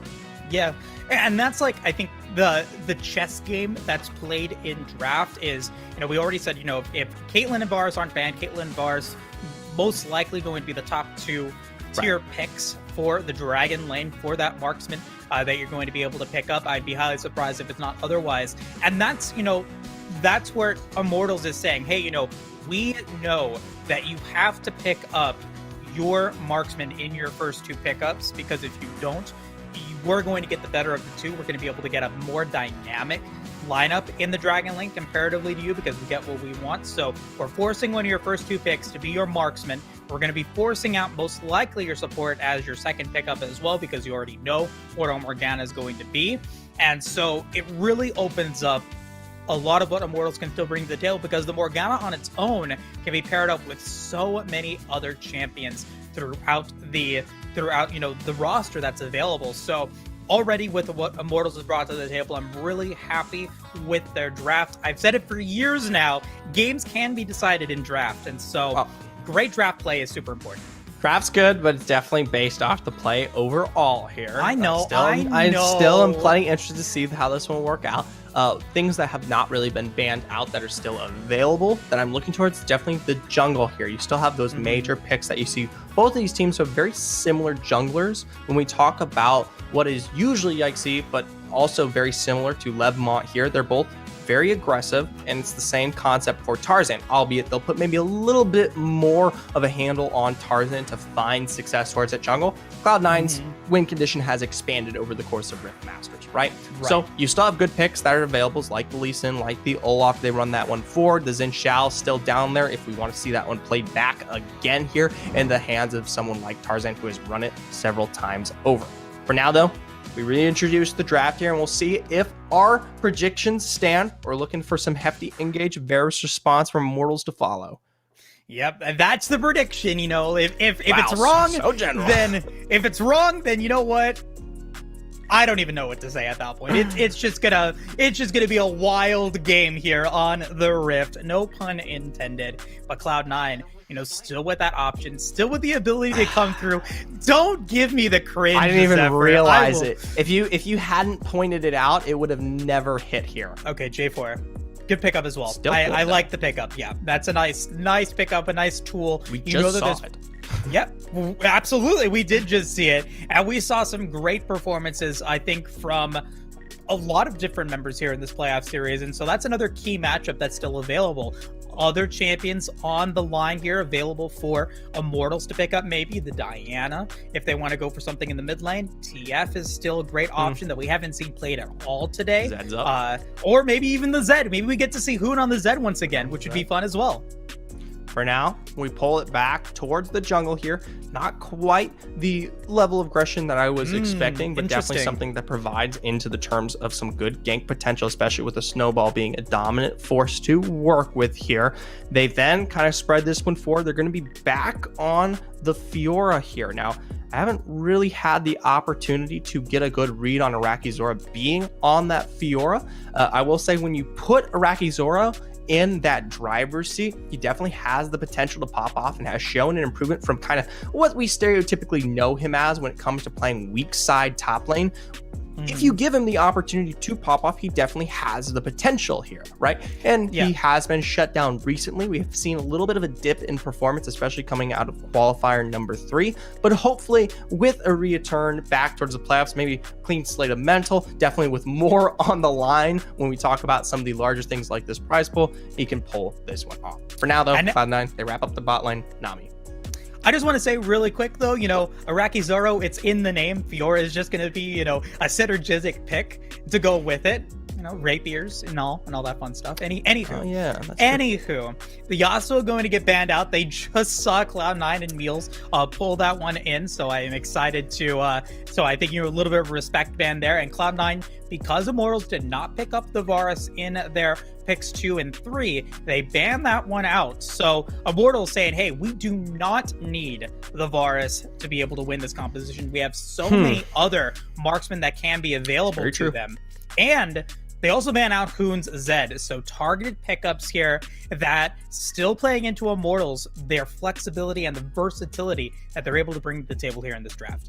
Right, and they want to play aggressive. They still have things like the Akali and Diana to work with if you throw that back into the hands here of Hoon, or if they want to go for at least scaling, they can throw the Twisted Fate for heavy map rotation. They can work back towards that Corki if they want to play on something like that. That was very successful in the early. Once again, Akshan makes its presence here, which we've seen very successfully how that can work out and expand as a win condition. Cloud9 maybe taking a book or a page out of the Chonk Chortle book, given we had that one on Chonky Cat for quite some time there coming out of our last best of 3. For now, though, we're finally going to answer towards this Dragon Lane. I'm very interested. Could throw Gume on some stereotypicals. The Xayah, his most played here at Rift Masters, has shown a very hefty level of success. But the Jhin, of course, going to kind of level some of the damage early, potential to kind of play into that Caitlyn.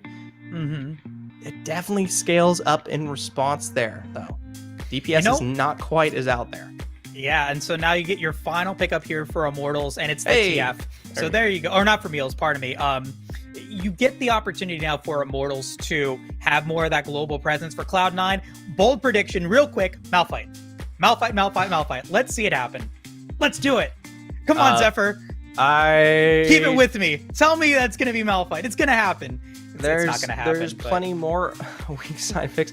I mean, you could run the Malphite, but there's definitely a level of magic that plays into this one, and Peel is so readily available. I mean, from the Black Shield into what will be the riposte there that also comes from Fiora. I don't think it's as successful to work with here from Zelo. And Zelo's a little bit more aggressive. No, this man looks to carry, okay? Yes, throw him on the Renekton. That's what I like to see. Boo! This is most played for a reason. Okay. I know. You know, I just want to see some Malphite play, man. That's what I've been really looking forward to. He has when it works.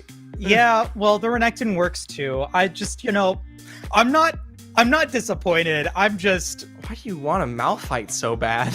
It's rock solid, man. It's so good. It's so fun. And it would just... it would just be such a, the wombo that could potentially come in with it. You get a nice, big Malphite Unstoppable Force. I already have the Jarvan. Listen. Your setup's there. Well, Tidal Wave, Cataclysm, it's already good enough. You need some source of damage to follow through. Maybe give a little bit of control, the pressure, the presence here that we look from Zelo. The persistence. There you go. I mean, that's the reason why you see something like this. Playing weak side on the Malphite, you really do put your eggs in kind of like the Akshan Caitlyn basket, and you're already kind of losing out towards early control in your Dragon lane. And once those rotations come through from the Twisted Fate, you don't have as much to work with. So you give Cloud9 something more to work with, give them a separate pillar to stand upon, some balance, a foundation, right? They still have to play that early well. You can't just throw Zelo to the wind and just let this Renekton run wild and then suddenly it's punished out, right? Once it gets to a certain level, then we're good. I saw it, Zephyr. You can't leave Zelo to the wind. Wind puns, Zephyr? Come on. Can't do it. Can't do it. I don't know if that's allowed. I've been making the puns all day. Listen, man. Hey, you know what, Zephyr? We should follow you on Twitter as well. @ZephyrCast. Don't be plugging Twitters in the middle of the game. That is not what people care about, Mr. Moose. We still have plenty of games to go here, and one that will definitely stand the test of time here on Rift Masters. Like I said before, this is potential revenge for Cloud9 here. They lost that 2-0 coming out of qualifier number 2, and Immortals, especially at that time period, totally looked like they were completely dominant over just about everyone here at the Masters Series. We'll see if these recent weeks have caused them to falter just a moment more, but honestly, I don't know. Very surprising to see. I mean, Charm, I think, played well. Played well in the Morgana that we saw in their series against Tribe. So Rakan not even banned out here from Cloud9. They weren't even really thinking about that. They were trying to get other options on the table. But now Charm is going to be able to show us once again why he's such a top-tier support player, playing on a very high-risk champion like this Morgana. Not necessarily in terms of it's going to be super risky, that he's going to die all the time, but it's much more. There's a lot more potential for big plays or little plays depending on what they do, but let's see how it plays out. Game 1 between Immortals and Cloud9. Whoever wins this game, it gets to be into grand finals, doesn't have to go through the losers bracket. So big opportunity here for both these teams. Well, for now here, definitely consistency. I love the level of vision control we placed down towards this red side wall has already been cleared out here. Cloud9 know for when that rotation will come through. And of course, if they don't see Lamont down towards the bot, they know where he might show up. And they aren't able to call it out that well. Hey, you know what, Zephyr? If that was a Malphite, maybe he wouldn't have died. Oh my gosh. Listen, I'm kidding. I'll drop it for now. Call me no Meta Moose because Meta's It's why I'm silver. Anyway, Cloud9 going to get first blood up against them. That does mean that the Nunu Lebmont actually picking up that first kill. That is a very early Bomby Cinder for him. And Immortals now very much in the lead, not only thanks to that first blood, but also because Hoon, playing as that TF, gets that extra gold in the mid lane.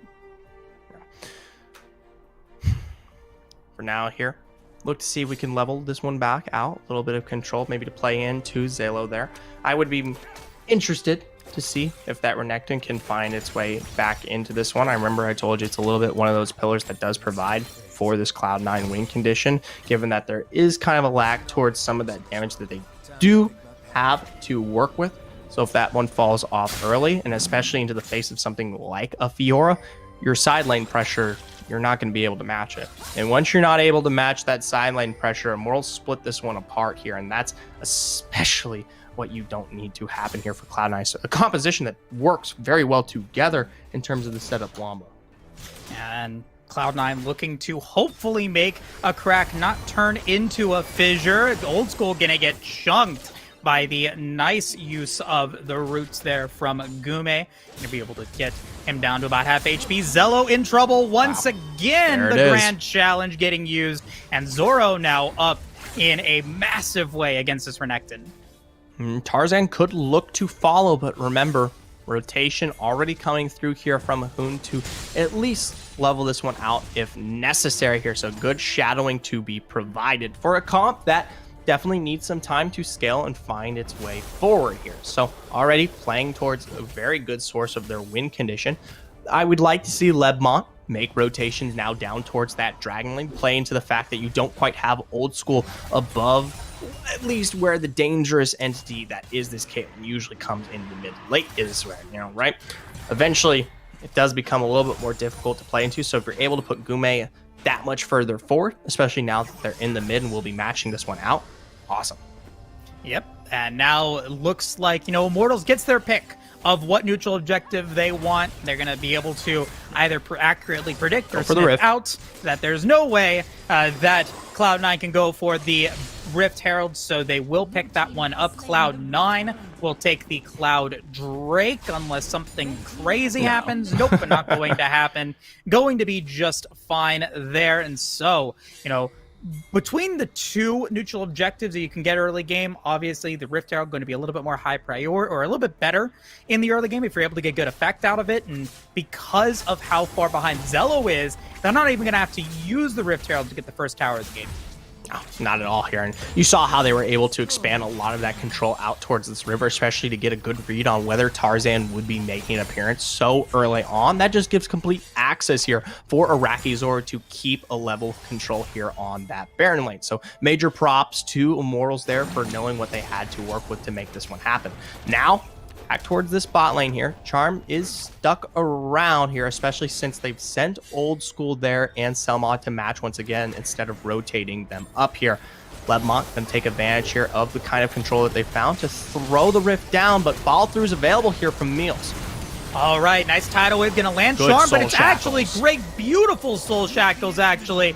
Tarzan will fall, but Boone does also get out of there as well. Beautiful flash from Charm to be able to keep him alive, but Gume is now in the area. He picks up one, he gets the root, he's looking for two, and does get two. He will also get three. It is a triple kill for Gume. Full wipe there for Gume off of great rotation. And the craziest thing is that fight was extended way too long here, especially in the face of a target like Jin, who can easily find success off the back end of playing around just a quick Yomu's take there. Now they've got control not only off of that Dragon Lane, but the mid as well, playing off the 3 deaths that were found there. So a full tier 1 wipe here for the Immortals roster. Now sitting 8K, or my apologies, 7K up here. 6 minutes in, probably one of the most aggressive leads we've seen thus far here on our finals day 1. Immortals 2-0 victory against Tribe Gaming in our first game of, or our first series of this playoffs. Now looking to be able to maybe make quick work out of Cloud9 as well. I mean, this is, like you said, one of the most dominant early games that we have seen. And Gume 2-0-1, mortal reminder, already online along with the the Yomus as well. So 6,700 compared to 2,700 for Old School. This is about as good as an early game as you're going to get if you are Immortals. For now here, quick resets coming out. I like continue level of control off that midway point regarding the river. You're not letting Cloud9 ever take advantage to step out here, find good response. The only thing I would warn Immortals they have to be careful of is you do have moments like this where you've got Raki, of course, controlling what is some of these side waves and could potentially be taken advantage of. But the minute you throw more than one there to respond, Immortals will be just as quick to find something else on the other sides of the map once they have that information available. For now, though, continuing to clear, just slow bleed this one out. They don't have to do any much more. Yeah, and with both neutral objectives spawning momentarily, if they can find a pick using that Dark Binding, hey, they get a pick. And you know that just adds to their lead, but they don't have to force anything until those neutral objectives spawn, both in about 30 seconds or so. And Cloud9, they look to be a bit fragmented right now. They're not necessarily getting really much of anything out of this lull period just yet. And so they are now in a position where they've got to be able to make a decision now, like within the next 10 seconds, whether or not they want to try to go for this Rift Herald, or do they let it go and maybe try to go for the Dragon? Well, at this point right now, they can easily take the full 5-on-5. Players see that trap comes up big earlier on as Lebmont is caught out, unable to find the engagement. He still flashes in to get the full 4-man stun there. Gume going to be pulled back as the Cataclysm does come through, but not before he gets the kill in response there. 2 down, 1 more to follow. Tarzan with the flag drag, but Iraqi Zero just as quick to follow up. Now, Destiny gonna throw Hoon right into the mix where he wants to be. Honeyfruit keeps Old School alive, but not enough to defend against a knock like that. 4 members down here, and now both neutral objectives in Immortals' pocket. I mean, flawless performance there from Immortals. I mean, shout out to Lebmont finding the opportunity to get a 3-man route into that absolute zero. It does end up getting stunned out, but that's not the point. The fact that he was able to get the route and be able to deny any sort of aggression onto Gume. Yes, Gume gets hit by the Cataclysm, but he doesn't even stop his curtain call. He just says, okay, you're right in my face. Cool. Now you're just going to get hit by them. You have to run away because you have no follow-up. And he's still able to pick up those kills. Now 2-0-4, 1,700 gold in the lead against Old School. Right. And you kind of saw what was a division of thought there from Cloud9, especially after the moments that you found that 3-man stun there from that Nunu, right? The minute that came through, there was almost a level of, we're the backline, we've got to pull off. They've gotten such a hefty stun on us. And at the same time, you had Tarzan launch for the assault forward. Now, though, looks like a fight to follow. Absolute Zero, once again, the kill to start us off. There was Iraqi Zora on this Fiora. Looks like Jin picks up that final auto to wipe Selma from the face of this Rift. And Herald going to be spawned in advance here, now knowing 3 members have fallen. Yeah, Old School falling as well in that one. So 3-0 trade, 13-2. We're going to get another tower going down with Rift Herald still alive. So that means it's going to be a double headbutt most likely here. No. Oh, no, never mind. Tarzan gets it. But he's now looking to go in. This is really ambitious here as he looks to try to be able to get away. Comeuppance going to get used, but Gume will take the damage and will survive. Destiny is still online. The flag and drag is going to get baited out, and Lebmont goes unstoppable, but the fight is not over yet. It's going to be a route onto Charmed, who will fall, but the damage has been done. Zoro is here. Meals is looking to run for the hill. Lebmont has flash available, but gets the root always, and once again is able to get a double kill for Gume. That is disaster for Cloud9. Old School is alive, but for how long? It is not long enough. The tower will fall and ace 12 or 11 minutes into the game, and that might just do it. Well, at this point, you're sitting 15k up at 11 minutes, and the game is, roughly speaking, over here. Right. Yeah. I mean, you are far and ahead in terms of a lead. You've found just about every neutral objective that you can muster, as well as 2 successful fights, even when you were at the back foot in terms of your major windows there. So Immortals here finding some hefty success in the face of their first game. And while they haven't quite broken down that Nexus yet, I think we all know the definite path of this one. 12-minute super minions are a force to reckon with here, Zephyr. And that's going to be really tough for even old school, who, has that nice single target damage to get that kill onto even a super minion. So, with that being said, Immortals just has to decide how they want to end this game. And it looks like they're going to go up to the top lane. They're trying to be able to find something here. The tidal wave is there, and it's going to be Iraqi Zoro getting caught out. Lemont will flash away Meals, Tarzan, everyone's trying to be able to make something happen. Comeuppance on Lemont, wanting to find it, but it's not going to be enough. The Absolute Zero gets a ton of damage, and now the fight gets reinitiated. Curtain call to maybe drop the kills here. Will they find it? The answer is no, as we get a double kill for Meals, and the fight continuing. Meals now looking to be able to get the kill onto Gume, but that does not happen as Cloud9 gets a successful team fight. And that's the thing. Even though we call that one out, Immortals, they don't pay respect towards Cloud9 as a whole, and they split this one up 4v5. Right there, you had Gume on the opposite end of the map. They were looking to play for that 4-1, but their rotations were so aggressive. They didn't have the level of control over the vision compared to what we had seen in the past here. As a result, they drop it big, lose Baron as well as that fight there in the end. So a little bit of a faux pas here from Immortals, and they're going to lose, like you said, Baron. They're going to lose the top tier 1 towers, so the first tower going to go down as well. But they do pick up a dragon in response, and the lead is still 10k gold in their favor. So it was 15 a second ago, so well, definitely lost a lot more than what was necessary.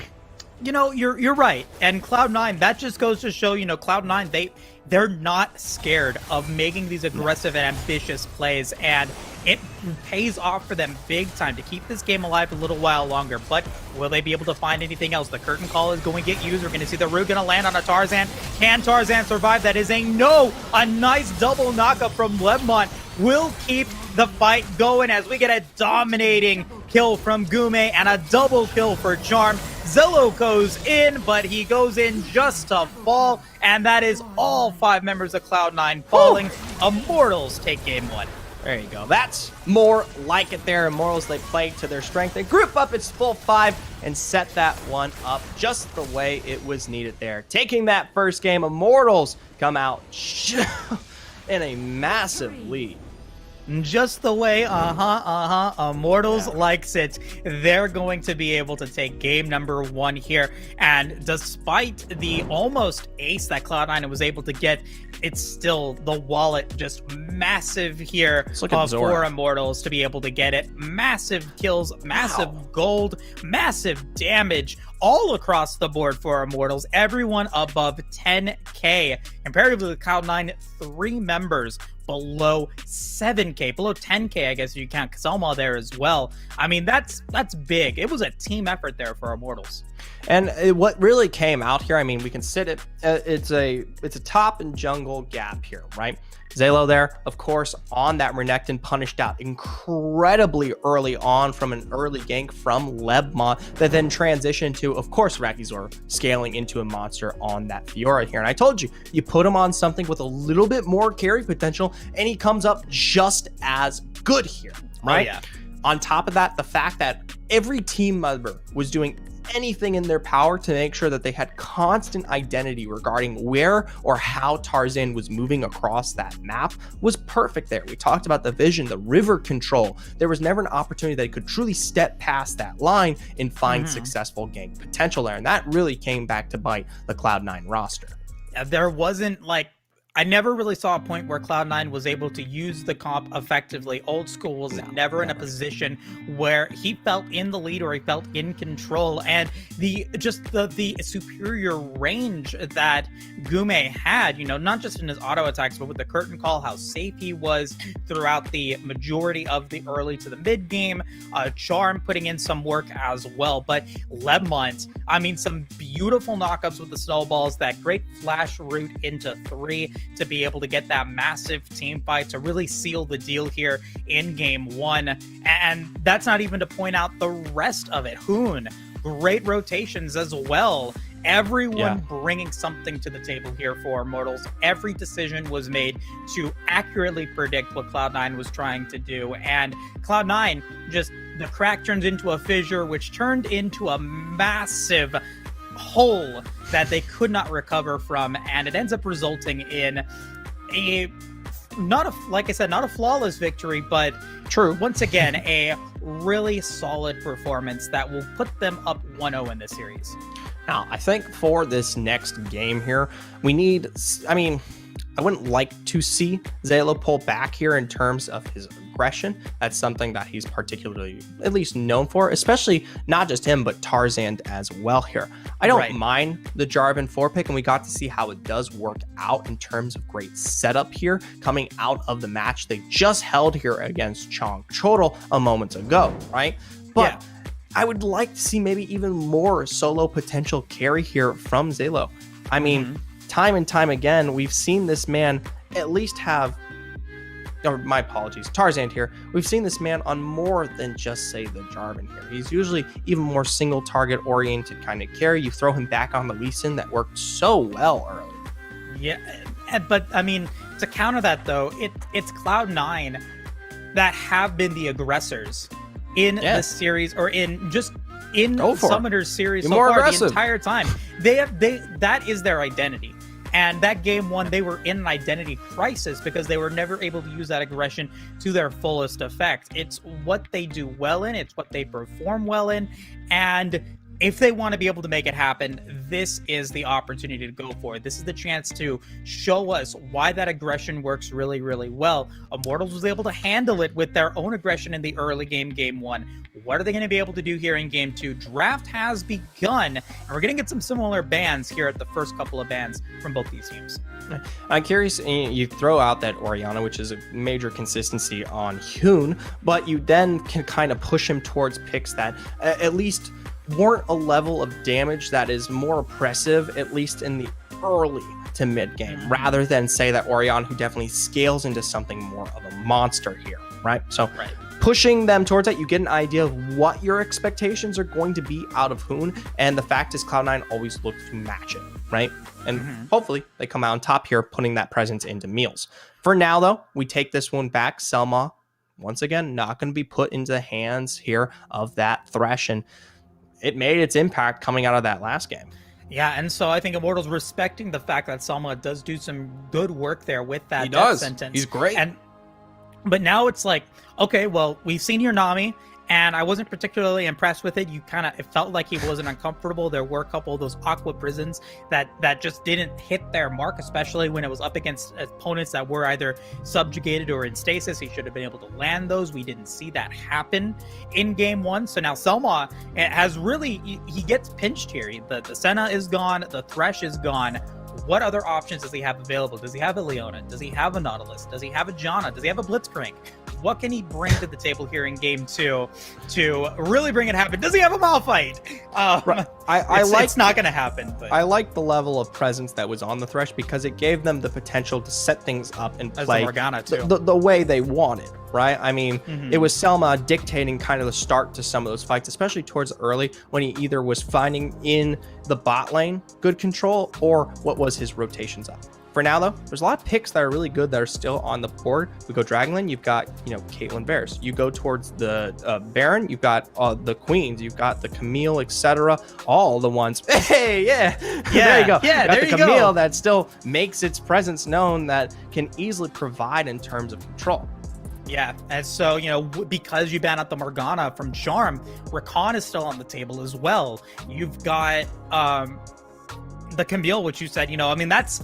If it's available first pick, you pick that up. I think that's, if you don't, you're goonin', bro, as the cool kids would say. But Cloud9 going to respond old school once again, going to be playing as that Caitlyn. I think that he wanted to have that great performance that we saw him go up against Chong Chodol, and I think that potential is still there. What do you pair it with?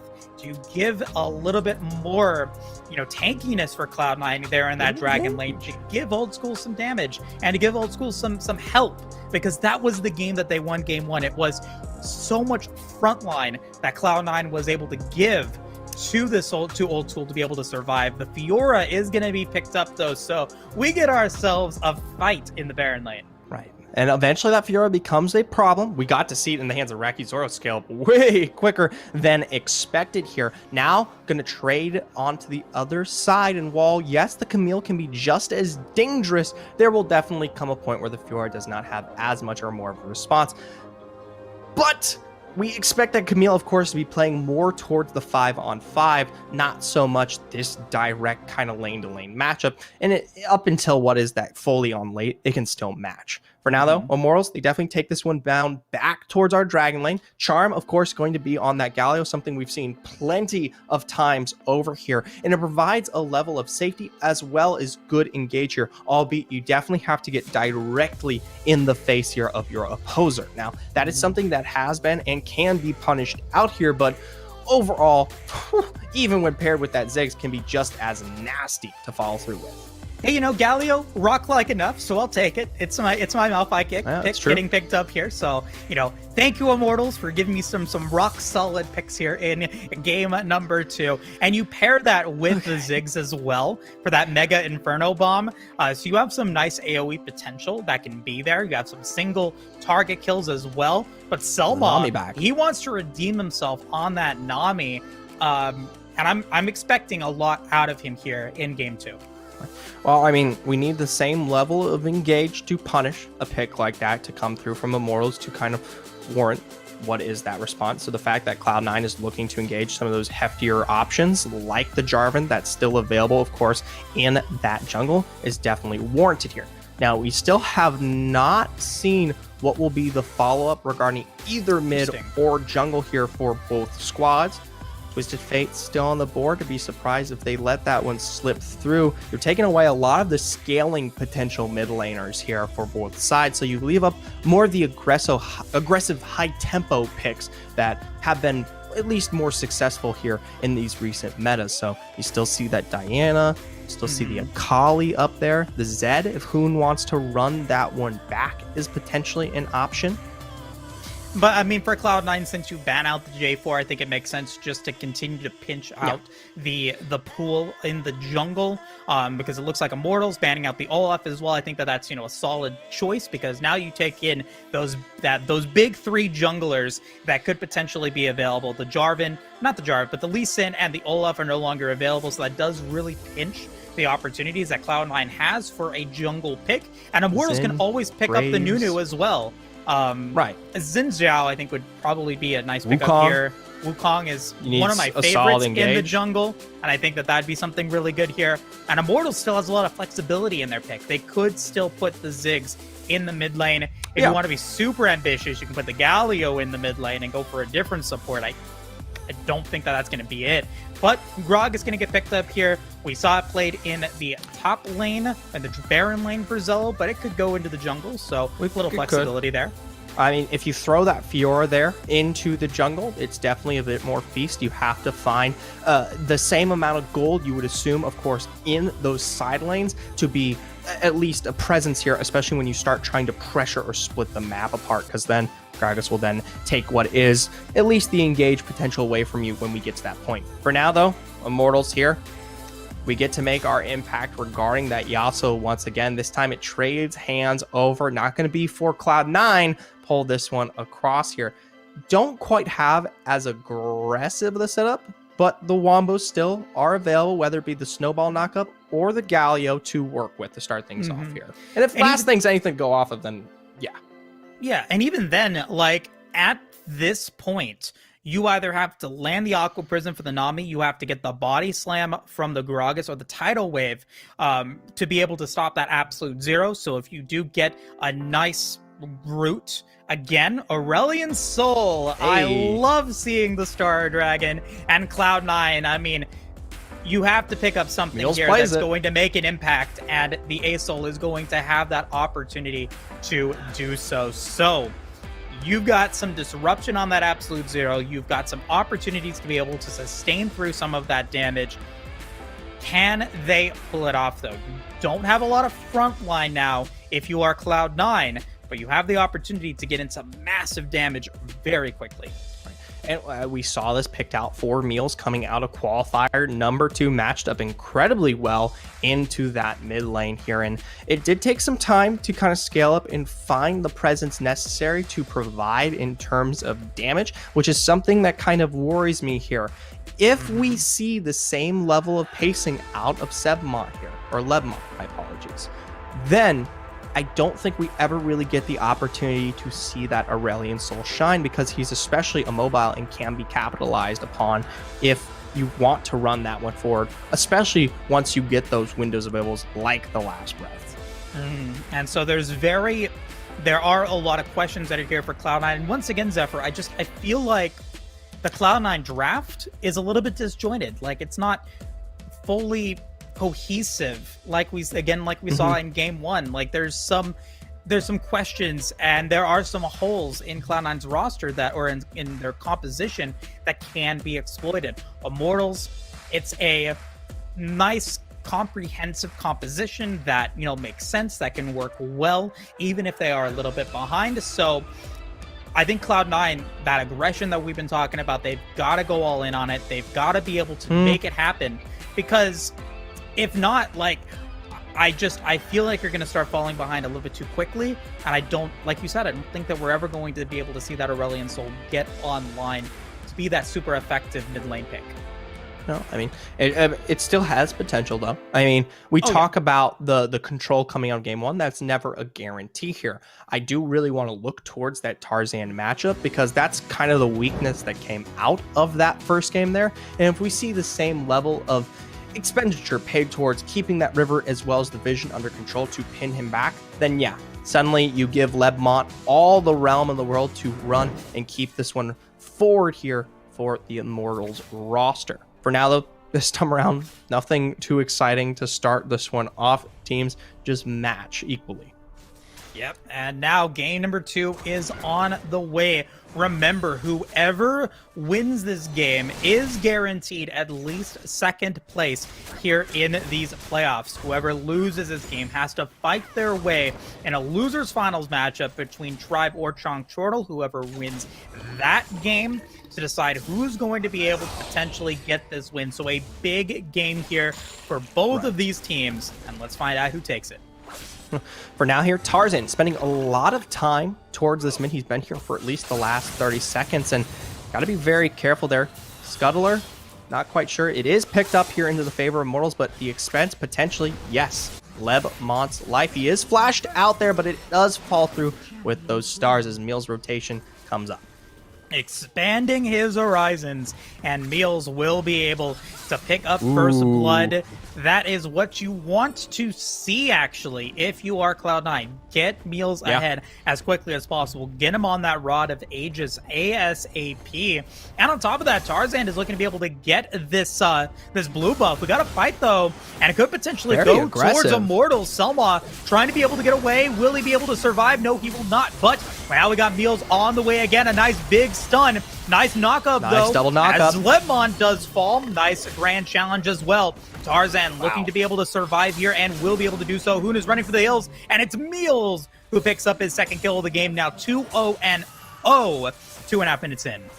And it's quick follow-up from the reset there from both Zalo and Meals there. Once again, we talk about the rotations that this Aurelion Sol does provide towards the team, and he's making good use of that now to put him a whole 700 gold here ahead of Hoon in response, right? So not punished out. Definitely not to that level of advantage. And Tarzan now actually getting to work out some level of control here in this game too. Something I do want to touch on, because it wasn't on the cam here. When we did see the pressure applied towards this top side, Gume and Charm were very quick to respond in the Dragon Lane, and they did find the blown flash here of Old School. There isn't a lot of time left on this one. It happened quite a while ago, but it goes to show that there is some ability. Immortals are trying to find response here, even in some of their lack of success. Yep, you give away something in the Baron lane and you take it away over in the Dragon lane. So that's exactly what you want to see for Immortals. That's the mark of a top tier team. Just get what they can where they can. But we've got that Rod of Ages already on a line for Meals. And, you know, that is one of the win conditions here for Cloud9 is can you get this Aurelion Soul into a good, favorable position? And so far, they have been able to make that happen as the neutral objectives spawn up here at the 4-minute mark. We'll see if they go for the happy handshake that we saw in game 1 here. But this time around, something that I really, really like is the fact that Cloud9 has complete advantage knowing where Immortals sits, especially Lebmont, right? So Tarzan not going to be quick to pull the trigger anytime soon here as he gets that information under tow. For now, of course, making rotation towards that mid. Charm and Gume have already switched up here as well to match, right? Neither team, though, going to go for the apparent neutral take just yet. Nope, Old School getting some damage onto Very nice. Charm. That's you want that poke. You want that at least to get him down a little bit less than full HP, but not too crazy there. Meals once again, you know, he does have a little bit more mobility comparatively to Hoon, so he can stay in lanes a little bit longer and then just, or you know, glide his way up to the fight when he is ready. So that's something that maybe Cloud9 is trying to go for. But despite that, still a 700 gold advantage, not a massive lead for C9. And now Immortals is looking to be able to start up this Rift Herald and force a fight. But Zoro now in trouble, going to try to be able to get away. We got a nice use of the Hextech ultimatum into the heroic entrance. Lovebond will come through, and Iraqi Zoro will be able to pick up the kill onto Tarzan. Oh! Zello goes in and falls. And that's a killing spree, though, for Meals as he is able to pick up one. And now Meals and Old School are in trouble trying to be able to get out of this one. Old School trying to survive. Will he be able to do it? No, he cannot. He will fall. And now Meals is the next target, but it's actually Selma that gets hit by the knockup. The Aqua Prison is there. It's not going to be enough, and Meals will be the only surviving member of Cloud9. And that's finally those windows playing to the advantage of Immortals. The follow-through, what this comp does in terms of its cohesive nature. Everything works together in terms of the wombo. You have what starts off to be the combo of Lebmont and his engage, or my apologies, that Hextech ultimatum into what is a dangerous zone, but just as quickly as it appears, it's the heroic entrance that follows up and saves that. Yeah, and beautiful play there coming in from Lebmont and from Charm as well. We might be seeing a fight here momentarily, and it does look like we are getting into something as we get to see Tarzan in trouble. He will immediately fall.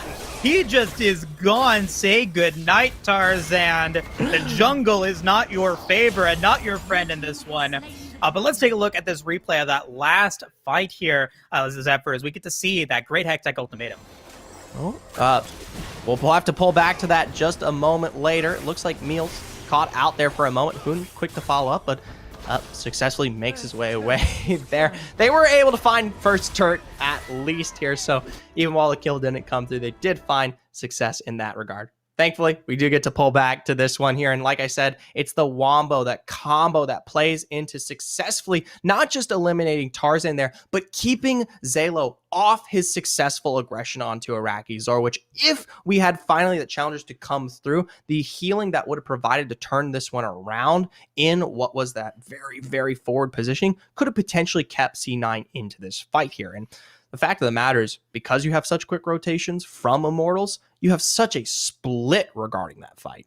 Yeah, and split indeed. I mean, even Selma getting caught out, you know, thinking that he was able to make that safe rotation round going over the Raptor side of the wall. You're not going to be able to find, I think, the angle that he wanted, and just like giving up another free kill over to Immortals, who now have a 2,000 gold lead against Cloud9. The first tower also going to go into their favor as well. But this game is far from over, and Immortals know that. They've still got to be careful because Old School still a threat. Meals looking to get that Rabadons very soon here, Zephyr. So there are still opportunities are available, but the fight looking to maybe start up again in favor of Immortals. Can they find it? Looking to disengage. Unable to find what he wanted on that knock there, so just going to pull back for the time being. Iraqi Zoro, of course, still matching this Fiora as it continues to become at least more oppressive here in the face of disengage. Of course, they spot out Tarzan on the other end of the map, though, of course, knowing that they're at the complete numbers advantage. It's a double kill for Hoon. Beautiful. Who now 5-1-2 is looking to pick up his second item and should be able to get it here with his back when he decides to do it. But with the Dragon Lane now dead, Meals is potentially the next target. Will not get killed by that explosive satchel, but is still trying to defend this outer tower. It's a lot of damage onto Charm, and now going to get hit by the Mega Inferno Bomb. Going to be backing off. Yeah, it definitely pulls Meals here out of the running in terms of defense, at least towards this mid. I don't know what else they'll really have the opportunity to pick up here, because after those kills have finally come through, we do have the Death Tyrants giving the reset towards Old School and Selma, which puts them in not just a great position towards the mid, but also on the Rift Herald here. Now, we've seen what happens in the full 5-on-5 last time around from Royals. We'll see what happens this time. A lot of damage already on to Tarzan. Uses the explosive Cassia Corroding Edge coming through. Going to knock up onto 2. Hextech Ultimatum trying to be able to survive. Lemon does survive and actually gets the healing off of the Rift Herald. Meals trying to be able to do what he can, but he's just going to go in. Might actually sacrifice his life here, but does expand his horizons and gets the shutdown onto Lebanon's. Cloud9 actually favored in that fight as Old School picks up the Rift Herald as well.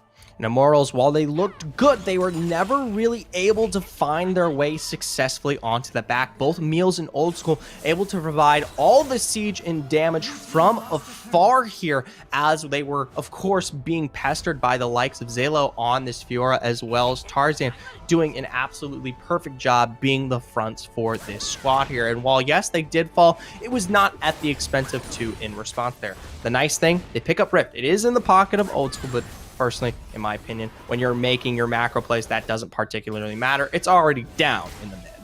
Yep, and looking to do something with it.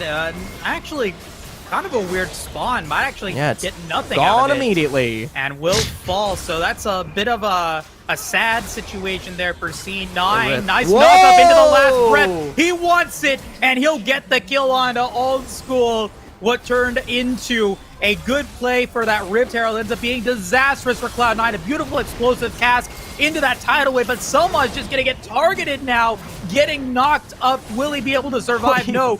Hoon picks the kill. Zoro will fall. Meals is looking to do what he can as he picks up 2. Charm is the next target. Will he be able to find anything else? He doesn't have any way to get away from Hoon. He tries to go into Golden, but he can't make it happen, and that's a shutdown for Hoon. Immortals, 4 kills. Now here's the real test. There was the fight down here towards our Dragon Lane. Hoon going to quickly clean this one up. There's no challengers available for Zelo to find his own response. This guy is on fire here on this Yasuo. He is hot, hot, hot, as Heimerdinger would say. He is looking to be able to continue to keep up that pressure. 12,000 gold comparatively to the 10,000 gold, despite the amazing start from Meals. Immortals is now back in control of this game. 2k gold in the lead, looking to go for their next dragon, but Cloud9 maybe looking to go for a response here. Quickly, Hoon to follow up directly their Meals on the other side. He turns his attention straight on this Aurelion Solar. Heroic Engine's going to come down, does not find a knockup, but it tips the team back into a consistency here. Hoon now targeted out directly by that Fiora, will not fall as he's able to find the almost perfect last wreck. Oraki Zoro will finally successfully find the response that they need there onto Meals as they finish this one up for a full ace. It's only Charm who goes down. Oh man, what a great start there from Immortals. He's able to catch out Tarzan and was able to deny him pretty much in that fight. He drops an explosive task to try to go for the disengage, but it doesn't have any effect. Zello tried to do what he could onto Hoon, but Hoon is just too powerful now. He's got healing. He's got lethality. He's got an infinity edge. And it's not going to matter. It's now 5,000 gold in the lead. Make it even a more... but like you said, it was close in gold at that point. Cloud9 could have won that one. But it was an outplay there from Immortals. I was going to say, it was close to a death there for Hoon. He was almost completely out of the fight. It was a last moment, last breath that saved him there. Now, maybe a little bit too aggressive. Far forward there, tries to catch out Meals alone. You guys saw how quickly the follow through there was from the death resets on Cloud9. And just as quickly as he goes down, Immortals are there on this red side for the split. They do not have any kind of numbers advantage. You have to be careful here. Zalo and Iraqi Zoro, though, taking it 1v1 in our Dragon lane. You know, gotta fight for it. We got the Hectic Ultimatum used. Zoro is very much in trouble. Wow.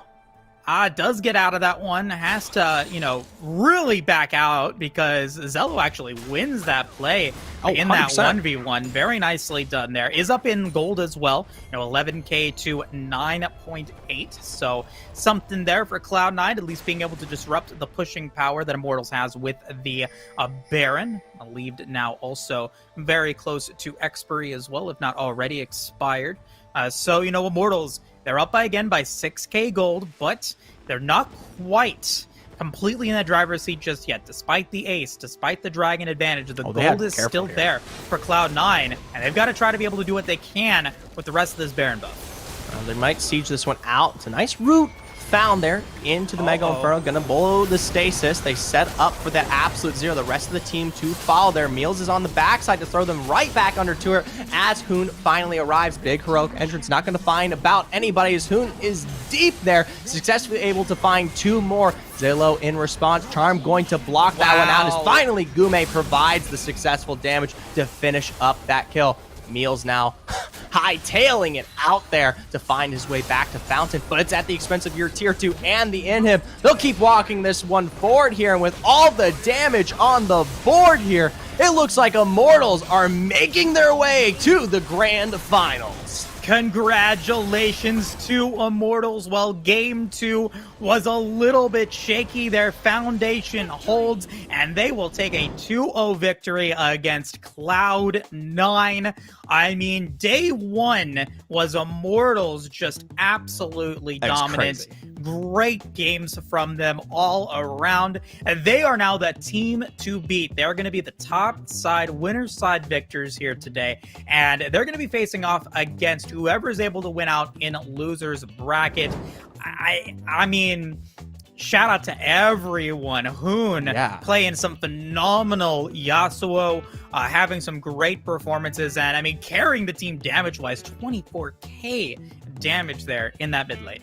And what I really like about Immortals is that they have the ability to play through just about every lane. In the first game here against Cloud9, we had the opportunity of seeing the Fiora into the pick here for Iraqi Zoro, and it looked just as good and as dominant as, say, something like Hoon here being on this Yasuo or the Zed we saw earlier today, right? So the fact is that it's a very unstoppable team, especially just starting from that drafting phase. While you may be able to pick and pull what you can from one of the lanes or maybe one of your targets here, someone will find a way to shore up that weakness and give success towards this Immortals roster. Yeah, I mean, and dynamic drafts as well. I mean, so many different champions getting pulled out from a lot of different members here for Immortals, which just goes to show how deadly of a team they can be. Let's take a look at the bracket, see how we got to this point. Immortals up against Tribe Gaming was able to take them on 2-0. Cloud9 barely able to eke out a win against Chongchortle 2-1, and then Immortals stomping Cloud9 2-0. Cloud9 will face off against Chongchortle or Tribe Gaming. Whoever wins out in that loser's bracket quarters will it, or semis, I mean, whoever wins that one faces off against Cloud9, and whoever wins that game has one final opportunity to face off against Immortals and potentially take the first place finish. Remember, prize pool, $15,000 total prize pool is on the line. First place finish gets 8K, Zephyr. $8,000 for the first place finisher, and Immortals are just so close to being able to make it happen. Yeah, they can almost smell the victory ahead of them here, and sadly, we have no more games left for you. You're going to have to tune in tomorrow as we make our way through that day 2, starting off, of course, with the losers bracket all the way up until your grand finals. I have to say, it's been an absolute pleasure here working on Rift Masters. I know Moose probably knows it, but this is, of course, my last broadcast here for the Masters series. If you want to throw some support or love my way, I do I don't do any other particular Wild Rift gigs, but if you like Apex Legends, you can come check me out on the Apex Legends Global Series. I do work that during their official splits, but they themselves are also on a lull right now. All that can be, of course, found right below there on my Twitter. On your Twitter at ZephyrsCast. If you want to follow me, you can follow me at BoostCast as well. But I will be back again tomorrow for the conclusion of the Rift Masters playoff. Shout out as well to Rift Masters, Tasty Bacon as well, our producer in our ears. Got to shout him out. Make sure that he is appreciated, the observers and everyone that's behind the scenes. Thank you guys all so much for watching. Come back again tomorrow, 4 p.m. PST, 5 p.m. Mountain Standard Time, 6 p.m. Central Standard Time, and 7 p.m. Eastern Standard Time for the final day of playoffs. On behalf of Zephyr, myself, the whole squad here at Rift Masters, have a great rest of your Saturday evening, and we'll see you guys all tomorrow.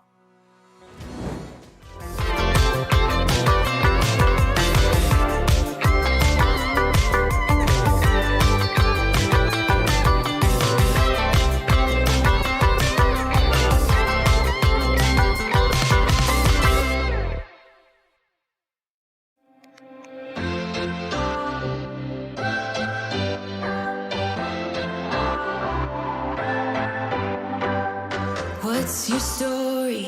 What's your sign? It's like we're twin flames in a different life.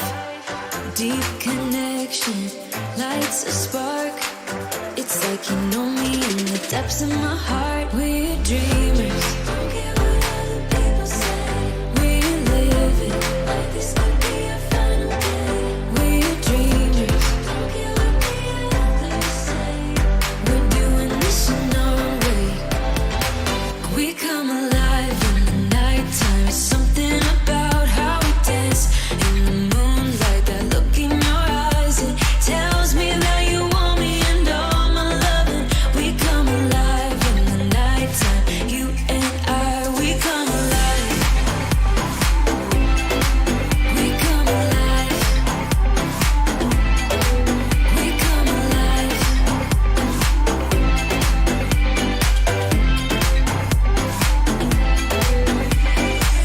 What's your weakness? What's your type? Somehow I want